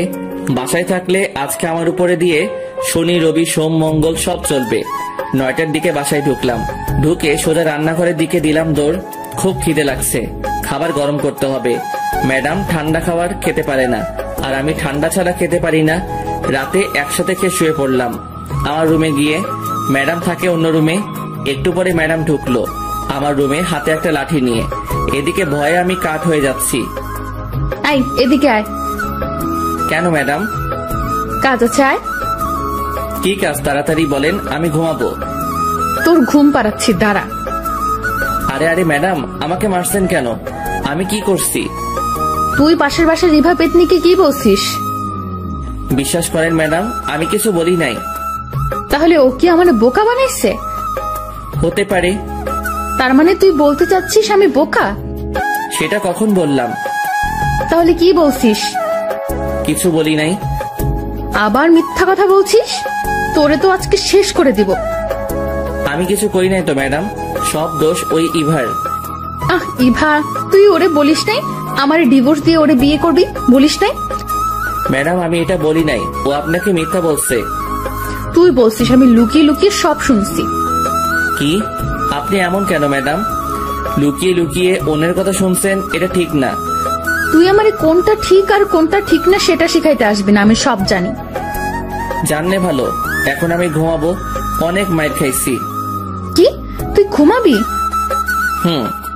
তোরে আমি ঘুমাতে দিব না। তোর কাজ হলো আজকে সারা রাত আমাকে পাহারা দেওয়া। পারবো না। না পারলে আবার শুরু করব, তখন বুঝবি। আবার শুরু করার দরকার নেই, আমি রাজি। চল। হুম। বাইরে না, রুমের ভেতর এসে পাহারা দিবি। ভিতরে কেন? বাইরে থেকে দিলে কি হবে? যেটা বলছি সেটা কর। হুম। ঘুমে মাথাটা কেমন করছে, আর এই মাইয়া দাঁত বের করে হাসছে। ইচ্ছে করছে ঘুষি মেরে দাঁত ভেঙে দেই। দেখ দেখ, দাঁত কেলাচ্ছে আবার। এ ম্যাডাম, এই চিল্লাচ্ছিস কেন? আমি ঘুমাবো। তোরে ঘুমাতে দিচ্ছে কে? এটা তোর শাস্তি। আমি কি অপরাধ করছি? তুই ইভার সাথে কথা বলছিস, সাথে ওরে পাঠাইছিস ও যেন আমাকে বলে আমি যেন তোকে ডিভোর্স দিয়ে দিই। কি? ও আমাকে বলছে তোমার বউ তো তোমাকে ভালোবাসে না, আমি তোমাদের ডিভোর্স করিয়ে দিব। আবার এটাও বলছে যে ও যদি ডিভোর্স করিয়ে দিতে পারে তাহলে আমি যেন ওকে গলায় ঝুলিয়ে নেই। কি? এটা বলছে তোরে? আর তুইও রাজি হয়ে গেছিস? রাজি হয়নি তো, শুধু বলছি পারলে ডিভোর্স করাও। তবে রে হারামি, আজ তোর একদিন কি আমার যতদিন লাগে লাগুক, তোর শেষ করে ফেলবো। চিচি, বরকে কেউ এভাবে মারে? এত শক্তি আসলো কিভাবে? উফ, কি ব্যথা! এত মেরেও যদি ঘুমাতে দিত তাহলে ভালো হতো, কিন্তু মহারানী সেটা করলো না। উল্টা সারা রাত নিজেও ঘুমায়নি, আমাকেও ঘুমাতে দেয় নাই। ভোর 5টার দিকে ঘুমিয়ে পড়লাম। ঘুম থেকে উঠে দেখি ম্যাডাম নেই। সারা বাড়ি খুঁজেও যখন পেলাম না, তখন ছাদে গিয়ে দেখি ইবার সাথে লাগছে। মাথায় ঢুকছে না আমাকে নিয়ে এত ঝগড়া করছে কেন। আমাকে ম্যাডাম নিজে তো স্বামী মানতে চায় না, তাহলে কি দরকার ইবার সাথে ঝগড়া করার আমাকে নিয়ে? রোমিও, তুমি কি বলছো? এই পেতনিটা কে? কি? আমি পেতনি? তোর 14 গোষ্ঠী পেতনি। তোরে যদি আর একদিন দেখি আমার বরের দিকে নজর দিতে, তাহলে তোর চোখ তুলে ফেলবো। আমিও শেষবারের মতো বলছি, ওরা ডিভোর্স দিয়ে দাও। আমি কেন আমার বরকে ডিভোর্স দিব? কারণ আমি রোমিওকে ভালোবাসি। তোর ভালোবাসা বের করছি, দাঁড়া, এখনো সময় আছে, ওর পিছু ছেড়ে দে। এবার কি হচ্ছে এসব? তুমি কেন আমাদের ডিভোর্স করতে চাচ্ছ? আমি কি কোনোদিন বলছি তোমাকে ভালোবাসি? শুধু শুধু কেন অশান্তি করছো? ডিভোর্স দেওয়া না দেওয়া সেটা আমাদের দুজনের ব্যাপার। আশা করি আমাদের মাঝে তুই ঢুকতে আসবে না। আর তুই এখানে কেন এসেছিস? চল ভেতরে চল, তো ব্যবস্থা করছি। টেনে ভিতরে নিয়ে গেল, রুমে ঢুকিয়ে দরজা বন্ধ করে দিল বাইরে থেকে। খিদের জ্বালায় বাঁচি না। ম্যাডাম ছেড়ে দিন না আমাকে, নাস্তা রেডি করবো, খিদে লাগছে। ছাড়াছাড়ির কোনো কথা নাই, তুই আজ থেকে এই রুমে বন্ধ থাকবি। নাস্তা বানাবে কে? আমি বানাবো। রান্না করবে কে? আমি করব। ঝাড়ু দিবে কে? আমি দিব। কাপড় কাচবে কে? আমি। ইস, ঢং দেখে বাঁচি না। পারেন তো শুধু শার্ট প্যান্ট পরতে, আর আমারে ধোলাই করতে। কি কি বললি তুই? তোর খাওয়া বন্ধ আজ থেকে। ইয়াক থু, আপনি রান্না করতে পারেন নাকি যে আপনার রান্না খাবো? তোরে আমি মেরে ফেলবো। না মেরে ইভাকে দিয়ে দিন। আবার সেই ভাত? তোর মুখে কি আর কোনো নাম নেই? আছে তো। কে সে? আনন। তবে রে, তোর খাওয়া বন্ধ বলছি, বন্ধ। খাবো না। এসব কি হচ্ছে? কিছুই তো মাথার 16 জিবি মেমোরিতে ঢুকতেছে না। ম্যাডাম কি আমার উপর দুর্বল হয়ে পড়ছে? এটা কি করে সম্ভব? আমি কোথায় আর ম্যাডাম কোথায়? ম্যাডাম কি আমাকে ভালোবেসে ফেলেছে নাকি? যদি ভালো না বাসে তাহলে ইবার সাথে ঝগড়া কেন করছে আমাকে নিয়ে? তবে কি ম্যাডাম আমাকে ভালোবাসে? ম্যাডামের কোনো সারা শব্দ নেই। ম্যাডাম কি করছে দেখা দরকার, কিন্তু কিভাবে দেখবো? ম্যাডাম তো বাইরে থেকে দরজা বন্ধ করে দিছে। কি করা যায়? পাইছি, জানালা দিয়ে বের হব, কিন্তু কিভাবে? অবশেষে অনেক কষ্টের পর জানালা দিয়ে বের হয়ে ছাদে পৌঁছালাম। এবার দেখার পালা ম্যাডাম কি করে। চুপি চুপি এসে সোফার পিছনে লুকিয়ে পড়লাম। ম্যাডামকে কোথাও দেখছি না। একটু পরে দরজা খুলে বাসায় ঢুকলো হাতে কয়েকটা প্যাকেট নিয়ে। তারপর গিয়ে ফ্রেশ হয়ে এসে প্লেট নিয়ে আমাকে যে রুমে বন্ধ করে রাখছে সেই রুমে দরজায় গিয়ে বসে খাবার বের করছে। এইদিকে আমার অবস্থা খারাপ হয়ে যাচ্ছে খিদায়। চোখের সামনে গরম গরম বিরিয়ানি দেখে খিদের পরিমাণ আরো 3 গুণ বেড়ে গেল। 2টা প্লেটে বিরিয়ানি বেড়ে রাখছে। রোমিও, চুপ করে আছি। আয় রোমিও, খেতে আয়। এখনো চুপ? ওই আসবি নাকি মাইর খাবি? কোনো সারা শব্দ না পেয়ে রুমে ঢুকলো ম্যাডাম, আর আমি এই সুযোগে একটা প্লেট নিয়ে ডাইনিং টেবিলের নিচে বসে পড়লাম। ওইদিকে ম্যাডাম আমাকে খুঁজে খুঁজে হয়রান হয়ে যাচ্ছে। আমি খাবার তালে আসি। আয় বিড়াল, বের হয়ে আয়। ম্যাডাম আপনি কখন আসছেন? জানালা কেটে পালিয়ে এসে বসে বসে খাচ্ছিস? এই তুই না বসিস আমি রান্না করতে পারি না, তাহলে খাচ্ছিস কেন? আপনার রান্না হলে খেতাম না। কি, এটা আমার রান্না না? কি চিটিং মাইরি, বাইরে থেকে খাবার নিয়ে এসে নিজের নাম দিচ্ছেন। আমি বাইরে থেকে খাবার নিয়ে আসছি, কে বসে তোকে? আমি দেখছি। তবে রে বান্দর পোলা। ম্যাডাম এটা কি হলো? কি হয়েছে? আপনার নজর খারাপ হয়ে যাচ্ছে ম্যাডাম। কি কি করছি আমি যে আমার নজর খারাপ হয়ে গেল? একটু আগে যেটা করলেন এটা কি ঠিক করছেন? তুই আজ থেকে আমার সাথে কথা বলবি না। অন্য মেয়েদের সাথে টাঙ্কি মারতে পারিস তখন কিছু হয় না, আর এখন আমি তোকে একটা কিস দেওয়ায় বলছি আমার নজর খারাপ? কোনোদিনও তোর সাথে কথা বলবো না, তুইও কথা বলতে আসবি না। বলবো না? আপনি কোন দিন কি আমাকে স্বামী সম্মান দিছেন? দেন নাই। কথায় কথায় থাপ্পড় মারতেন, এটা করতেন সেটা করতেন, কথায় কথায় অপমান করতেন। আমি কোনোদিন আপনার কোনো কিছুতে বাধা দেই নাই, আপনিও আমার কোনো কিছুতে বাধা দিবেন না। আজ থেকে আপনার মতো আপনি থাকবেন আর আমার মতো আমি। এটা কি হলো? যা হওয়ার হয়েছে, এত কিছু ভাবার সময় নাই। পেট ভরে গেছে, এখন একটু পাসপোর্ট অফিস থেকে আসি। পাসপোর্ট রেডি হয়ে গেছে, মেসেজ আসছে, ওটা নিয়ে আসি। প্রায় 1 মাস হতে চললো, ম্যাডাম আর আমার কোনো কথা হয় না। দুজনে বাইরে গিয়ে খাবার নিয়ে এসে তারপর নিজেদের রুমে গিয়ে খাই। ম্যাডামের দিকে তাকালে বোঝা যায় ম্যাডাম এখন রাত জাগে। চোখের নিচে কালি জমে গেছে, অগোছালো হয়ে গেছে। আগের মতো জিন্স শার্ট পরে না, সালোয়ার কামিজ এসব পরে। আগের থেকে অনেক সুন্দর লাগে ম্যাডামকে, তবে শাড়ি পরলে আরো সুন্দর লাগতো। বাংলার মেয়েদের শাড়ি ছাড়া মানায় না। ভাবছি একটা ট্রিট দিব ম্যাডামকে। ভিসা, পাসপোর্ট সবকিছু রেডি হয়ে গেছে। সৌদি চলে যাব, আমার বেস্ট ফ্রেন্ড ওখানে থাকে, ও সব ব্যবস্থা করছে। ম্যাডাম, কি শপিং করতে যাবেন নাকি? যাব না। আর কিন্তু সুযোগ পাবেন না। আবার বলছি, শপিং করতে যাবেন? যাব, নিয়ে চল। চলুন। যাক, যেতে রাজি হয়েছে। দুজনে একসাথে বের হলাম। রিক্সার জন্য দাঁড়িয়ে আছি, এমন সময় দেখি ইভা আসছে। ইভা যদি কিছু বলে এখন, তাহলে আমার আর রক্ষা নাই। এই জান, শোনো না, রাতে ফোন দিলে ছাদে এসো, দুজনে একসাথে যাতে। যেখানে বাঘের ভয় সেখানে সন্ধ্যা হয়। কি দরকার ছিল এটা বলার? ফাজিল মাইয়া, লুচ্চা মাইয়া, কি মজা পাই বুঝি না এমন করে। ম্যাডাম, শপিং করতে যাবেন না? দাঁড়া, তোর শপিং বের করছি। তোর ইভাকে শপিং করিয়ে দে, যা। আজ থেকে তোর সাথে আমার কোনো সম্পর্ক নাই। তুই লুকিয়ে লুকিয়ে অন্য মেয়ের সাথে কথা বলিস। ম্যাডাম, আমার কোনো সম্পর্ক নাই কারোর সাথে। ইভা তো অনেক আগে থেকে আমার পিছনে লেগে আছে, সেটা আপনি জানেন। অবশ্যই তোর সাথে ওর সম্পর্ক আছে, না হলে তোরে জান বলে ডাকলো কেন? আমাকে ফাঁসানোর জন্য এটা বলছে। আমি এত কিছু শুনতে চাই না। তোর সাথে সম্পর্ক আছে ওর, না হলে তোরে জান ডাকলো কেন? তুই কোনো কথা বলবি না। হন হন করে বাসায় চলে গেল। ট্রিট আর দেওয়া হলো না। এই ইভার জন্য এত কিছু হলো। কি দরকার আমাকে জান বলে ডাকার? বিয়ের এতদিন পর বউকে টুকু ম্যাডামকে শপিং করে দিতে চাইছিলাম, সেটা হলো না এই ইভাটার জন্য। বাড়িতে গিয়ে দেখি ম্যাডাম দরজা বন্ধ করে বসে আছে। ভিতর থেকে ফুপানো শব্দ আসছে। শুধু শুধু ইভার জন্য আজকে ম্যাডাম কাঁদছে। শালার মাইয়া, তোর জন্য আমার লক্ষ্মী বউটা কাঁদছে। ইচ্ছে করছে ইভা মায়াটারে মেরে নাক ভেঙে দেই। ম্যাডাম, খেতে আসুন। খাবো না, তুই খা তোর ইভাকে নিয়ে। ম্যাডাম, বিশ্বাস করেন ওই মাইয়া এটা আপনাকে রাগানোর জন্য বলছে, আমি শিওর। তোরে আমি বিশ্বাস করি না। আমি যে ভালো না সেটা আমি জানি। এবার খেতে আসুন। খাবো না বলছি, খাবো না। আবার যদি খেতে ডাকিস তাহলে তোর খবর আছে। আচ্ছা ঠিক আছে, ডাকবো না। তবে আন্টি ফোন নিয়ে যেতে বলছে, যাবেন নাকি? সেটা দেখা যাবে, তুই কোনো কথা বলবি না। আমার এত ঠেকা পড়ে নাই আপনার সাথে কথা বলতে।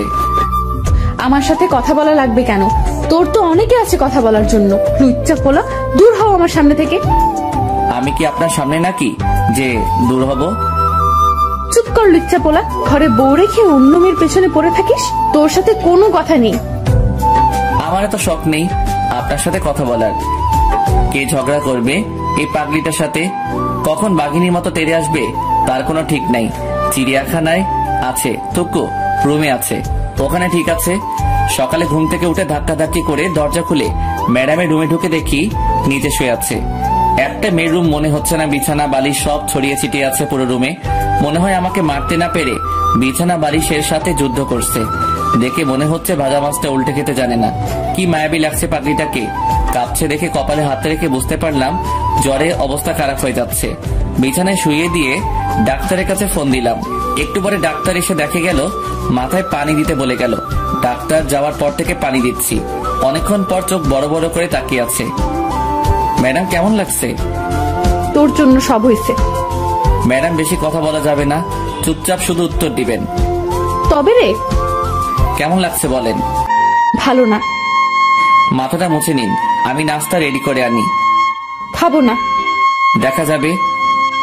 ম্যাডাম হাঁ করুন। আমি খেতে পারবো, তোর কষ্ট হবে না? তাহলে খেয়ে নিন, আমি মেডিসিন নিয়ে আসি। আমি মেডিসিন নিব না। নিতে তো হবে, না হলে সুস্থ হবেন কি করে? সুস্থ হওয়া লাগবে না, তোর জন্য তো আমার এই অবস্থা। বেশি দিন সহ্য করতে হবে না, চলে যাব। কি বললি আবার বলতো, শুনতে পাইনি। না ম্যাডাম কিছু না, একটু একটু করে সুস্থ হচ্ছে ম্যাডাম। 2 দিন পর রাতে আবার জ্বর আসে ম্যাডামের। সারা রাত মাথায় পানি দিয়ে সকালে নাস্তা রেডি করে নিয়ে গেলাম, খাইয়ে দিতে চাইলাম, কিন্তু ম্যাডাম আমার হাতে খাবে না, নিজেই কাপা কাপা হাতে খেলো। কত স্বপ্ন ছিল বউটা নিজের হাতে আমাকে খাইয়ে দিবে, আমিও নিজের হাতে বউকে খাইয়ে দিব। রাতে বউ আমার বুকে মাথা রেখে ঘুমাবে, গভীর রাতে দুজনে একসাথে চন্দ্র বিলাস করব, এক মগে কফি খাবো, নদীর পাড়ে দাঁড়িয়ে দুজনে একসাথে গোধূলি বিকেল দেখব। কিন্তু কিসের কি, স্বপ্ন স্বপ্নই রয়ে গেল। রাতে ম্যাডামের জন্য খাবার নিয়ে গেলাম, ম্যাডামের হাতে প্লেট দিয়ে দিলাম, জানি আমার হাতে খাবে না তাই দিয়ে দিলাম। ম্যাডাম খেয়ে নিন। খাইয়ে দে। ম্যাডাম খেয়ে নিন তো, ঘুমাবো, ভাল লাগছে না। আমাকে খাইয়ে দে, না হলে খাবো না। খাইয়ে দিতে পারবো না, খেলে খাবেন, না খেলে উপোস থাকেন। তুই তো জানিস আমি উপোস থাকতে পারি না, খাইয়ে দে না। আমি পারবো না, তাছাড়া এখন তো আপনি অনেকটা সুস্থ, নিজের হাতে খেতে পারবেন। তাহলে তুই খাইয়ে দিবি না? না। তাহলে আমিও খাবো না। যখন খাইয়ে দিতে চাইছিলাম তখন তো খেতে চাওনি, এখন কেন খাইয়ে দিতে হবে? সেটা আমার ব্যাপার, তুই খাইয়ে দিবি কিনা বল। আচ্ছা বাবা ঠিক আছে, আমি খাইয়ে দিচ্ছি, হা করেন। এই তো লক্ষ্মী বর আমার। দরকার নেই আপনার বর হওয়ার। অন্য কারো হতে যা, তারপর দেখবি আমি কি করি। বকবক না করে খেয়ে নিন তো। খাচ্ছি তো। ম্যাডাম আপনি তো এখন সুস্থ। তো আন্টি ফোন দিয়ে বলছে যেতে। তো যেতে হবে, আমাকে বাড়িতে যেতে হবে আপনাকে রেখে। তুই যাবি না? যাবো তো, চলেন কালকে রওনা দেই। আচ্ছা ঠিক আছে। রাতে ম্যাডামের জ্বর আসতে পারে ভেবে সোফাতে শুয়ে পড়লাম। কিছুক্ষণ পর মোবাইলটা ডেকে উঠে তাকিয়ে দেখি কানন ফোন দিচ্ছে। হঠাৎ করে কানন ফোন দিল কেন ভাবতে ভাবতে ফোনটা রিসিভ করলাম। তাকিয়ে দেখি ম্যাডাম ঘুমাচ্ছে। হ্যালো কানন, বলো। দুলা ভাই কি করছেন? শুয়ে আছি, তোমার কি খবর? এই তো আছি। আমাদের বাসায় কবে আসবে? কালকে আসবো। তাহলে কালকে দেখা হবে, কথা হবে। এখন রাখি, বাই। বাই। এই এদিকে আয়। কি হলো ম্যাডাম, মাথায় পানি দিতে হবে? না এদিকে আয়। বলেন। কার সাথে লুতুপুতু করছিস? ছি ছি, কি বলেন এসব ম্যাডাম? আমি তো কারোর সাথে কিছু বলি নাই বা করিও নাই। আর মিথ্যা বলতে হবে না, আমি সব নিজের কানে শুনেছি। কি শুনছেন? হ্যাঁ, কানন ফোন দিয়ে জানতে চাইলো আমরা কবে যাব। তোর কোনো কথা আমি বিশ্বাস করি না। আচ্ছা, মুশকিল তো। বিশ্বাস করা না করা আপনার ব্যাপার। আমি সত্যিটা বলে দিচ্ছি। তুই কালকে আমাকে আমাদের বাড়িতে রেখে আসবি, থাকবো না তোর সাথে। আচ্ছা ঠিক আছে। সকালে ঘুম থেকে উঠে নাস্তা করে বেরিয়ে পড়লাম। সন্ধ্যায় গিয়ে শ্বশুর বাড়িতে পৌঁছালাম। সবার সাথে আড্ডা দিয়ে নিজের বাড়ির দিকে রওনা হলাম। বাড়িতে গিয়ে কয়েকটা দিন আব্বু আম্মুর সাথে কাটাবো। কিছু বন্ধু আছে, ওদের সাথে কিছু সময় কাটাবো। কখন আবার দেখা হবে। রাতে কে শুয়ে পড়লাম। আব্বু আম্মুও জানে আমি যে চলে যাব, তবে ম্যাডামদের বাসার কেউ এখনো বিষয়টা জানে না। ভাবছি যেদিন ফ্লাইট সেদিন জানাবো। 30 তারিখে রাত 2টার সময় ফ্লাইট, সবকিছু ঠিকঠাক। ইচ্ছা ছিল যেদিন যাব সেদিনই ম্যাডামকে জানাবো, সবাইকে জানাবো। কিন্তু এত খুশি লাগছে যে কি বলবো, তাই ফোন দিলাম। আসসালামু আলাইকুম আন্টি। ওয়ালাইকুম আসসালাম। কেমন আছো বাবা? জি আন্টি, ভালো। আপনি কেমন আছেন? আমিও ভালো। তবে তুমি কিন্তু খুব খারাপ একটা কাজ করছো। ওদিন না থেকে চলে গেলে কেন? আন্টি, বাড়িতে একটু কাজ ছিল। আন্টি, যে কথা বলার জন্য ফোন দিছি তা হলো 30 তারিখে রাত 2টার সময় আমার ফ্লাইট। কি বলছো এসব? আজকে আমাকে জানাচ্ছ সবকিছু ঠিক করে? আগে জানাইনি তো কি হয়েছে, এখন তো জানতে পারছেন। ম্যাডাম জানে না, ওনাকে জানিয়ে দিয়েন। তার মানে আমরা কেউ জানি না? না আন্টি, কাউকে বলা হয়নি। যা, এটা কি হলো? লাইন কেটে দিল কেন? জানানোর প্রয়োজন ছিল, জানিয়ে দিয়েছি। আজ সেই কাঙ্ক্ষিত দিন। আজকে আমি উড়াল দিব আমার স্বপ্নের দেশ সৌদি। সবাইকে বিদায় জানিয়ে গাড়িতে উঠে বসলাম। সাথে 2 হৃদয় অ্যান্ড অভি। রাত 11:30টায় সবকিছু শেষে বিমানের দিকে পা বাড়ালাম। ঠিক সেই সময় কেউ একজন পিছন থেকে আমার হাত টেনে ধরলো। তাকিয়ে দেখি আঙ্কেল। আঙ্কেল, আপনি এখানে কেন? আমি এখানে কেন সেটা তুমি পরে জানতে পারবে, এখন আমার সাথে এসো। আঙ্কেল, আমি কোথাও যেতে পারবো না, একটু পরে আমার ফ্লাইট। কোথাও যাওয়া হবে না তোমার। কি ভেবেছো তুমি আমাদের কিছু না জানিয়ে চলে যাবে? আমি তো আন্টিকে জানিয়েছি। সেটা জানাইছো জানি, তুমি কেন সৌদি যেতে চাও সেটা বলো। আঙ্কেল, দেশে থাকতে ভালো লাগছে না। তাছাড়া আমার কোনো পড়ালেখাও নাই যে আমি কোনো চাকরি করব। তাই বিদেশে পাড়ি জমাচ্ছি। সেখানে আমার বন্ধুর সাথে একসাথে থাকবো। আমি তোমাকে কাজ দিব, এখন চলো। কিন্তু কোনো কিন্তু না। তোমার আন্টি জানালো তোমার ফ্লাইট রাত 2টায়। আমিও 10টার সময় দেশে এসেছি, তারপর তোমার জন্য বসে আছি এখানে। আমি তো কোন এয়ারপোর্ট দিয়ে যাব সেটা বলিনি। চট্টগ্রাম আর ঢাকা, এই 2টার একটা দিয়ে তুমি যাবে আমি জানতাম। তাই চট্টগ্রাম এয়ারপোর্টে তোমার ছবি পাঠিয়ে দিয়েছি। ওখান দিয়ে তুমি যেতে পারবে না, তোমাকে আটকাবে। আর এখানে আমি বসে আছি। তাহলে কি আমার যাওয়া হবে না? না, হবে না। এখন তুমি আমার সাথে বাসায় যাবে। কিন্তু কোনো কথা শুনতে চাই না। অবশেষে আমি আমার শ্বশুরের বাসায় ম্যাডামের রুমের সামনে দাঁড়িয়ে। এখানে আসার পর থেকে শুনছি ম্যাডাম রুম থেকে বের হচ্ছে না, খাচ্ছে না, শুধু কেঁদে যাচ্ছে আর বলছে রোমিওকে এনে দাও। কয়েকবার ডাকার পরও ম্যাডাম দরজা খুলছে না। তারপর আর কি, আমার দানবের মতো দেহটা দিয়ে ধাক্কা দিয়ে দরজা খুলে দেখি ম্যাডাম ফ্লোরে বসে আছে, চোখ দুটো লাল হয়ে আছে। ম্যাডাম আসবো?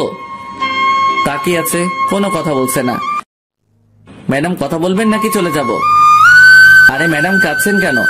আমি তো কোথাও যাইনি। কি করে ভাবলি আমি তোকে যেতে দিব? আমার কথা একবারও মনে পড়েনি? বল, আমাকে একা রেখে কেন চলে গেলি? কোথায় গেলাম? যেতে তো চাইছিলি, বল কেন এমন করলি? তোরে ছাড়া আমি থাকতাম কি করে বল? সেটা আমি কি করে বলবো? কি করে বলবি মানে? আমার বুকের বাপাসের জায়গা করে নিয়ে এখন বলছিস তুই কি করে বলবি? তুই জানিস না আমি তোরে ভালোবাসি? ম্যাডাম, আপনার কিন্তু নজর খারাপ। হ্যাঁ, নজর খারাপ হয়েছে আমার। এমন একটা ছেলে চোখের সামনে থাকলে যে কোনো মেয়ের নজর খারাপ হবে। তাহলে এবার দোষ কি? তুই আবার ওই পেতনির নাম নিয়েছিস? তোরে আজকে কি আর করবেন? দেখ কি করি। ম্যাডাম, সত্যি বলছি, আপনার নজর পুরো খারাপ হয়ে গেছে। আমি তোর ম্যাডাম না, তোর বউ, ঠিক আছে? তাছাড়া নজর তো অন্য কারোর জন্য খারাপ হয়নি, আমার বরের জন্য খারাপ হয়েছে। তবে আমি কিন্তু একটা জিনিস খুব মিস করব। কি? থাপ্পড়। তোরে তো প্রতিদিন থাপ্পড় দিব। আমি রান্না করতে পারবো না আজ থেকে। আমি সব করব, তুই শুধু আমাকে ভালোবাসবি, আর কোনো মেয়ের দিকে তাকাতে পারবি না। ঠিক আছে মহারানী, আমি রাজি। আমাকে আজ থেকে তুমি করে বলবে, ভুলেও যেন ম্যাডাম ডাক না শুনি। আচ্ছা ঠিক আছে।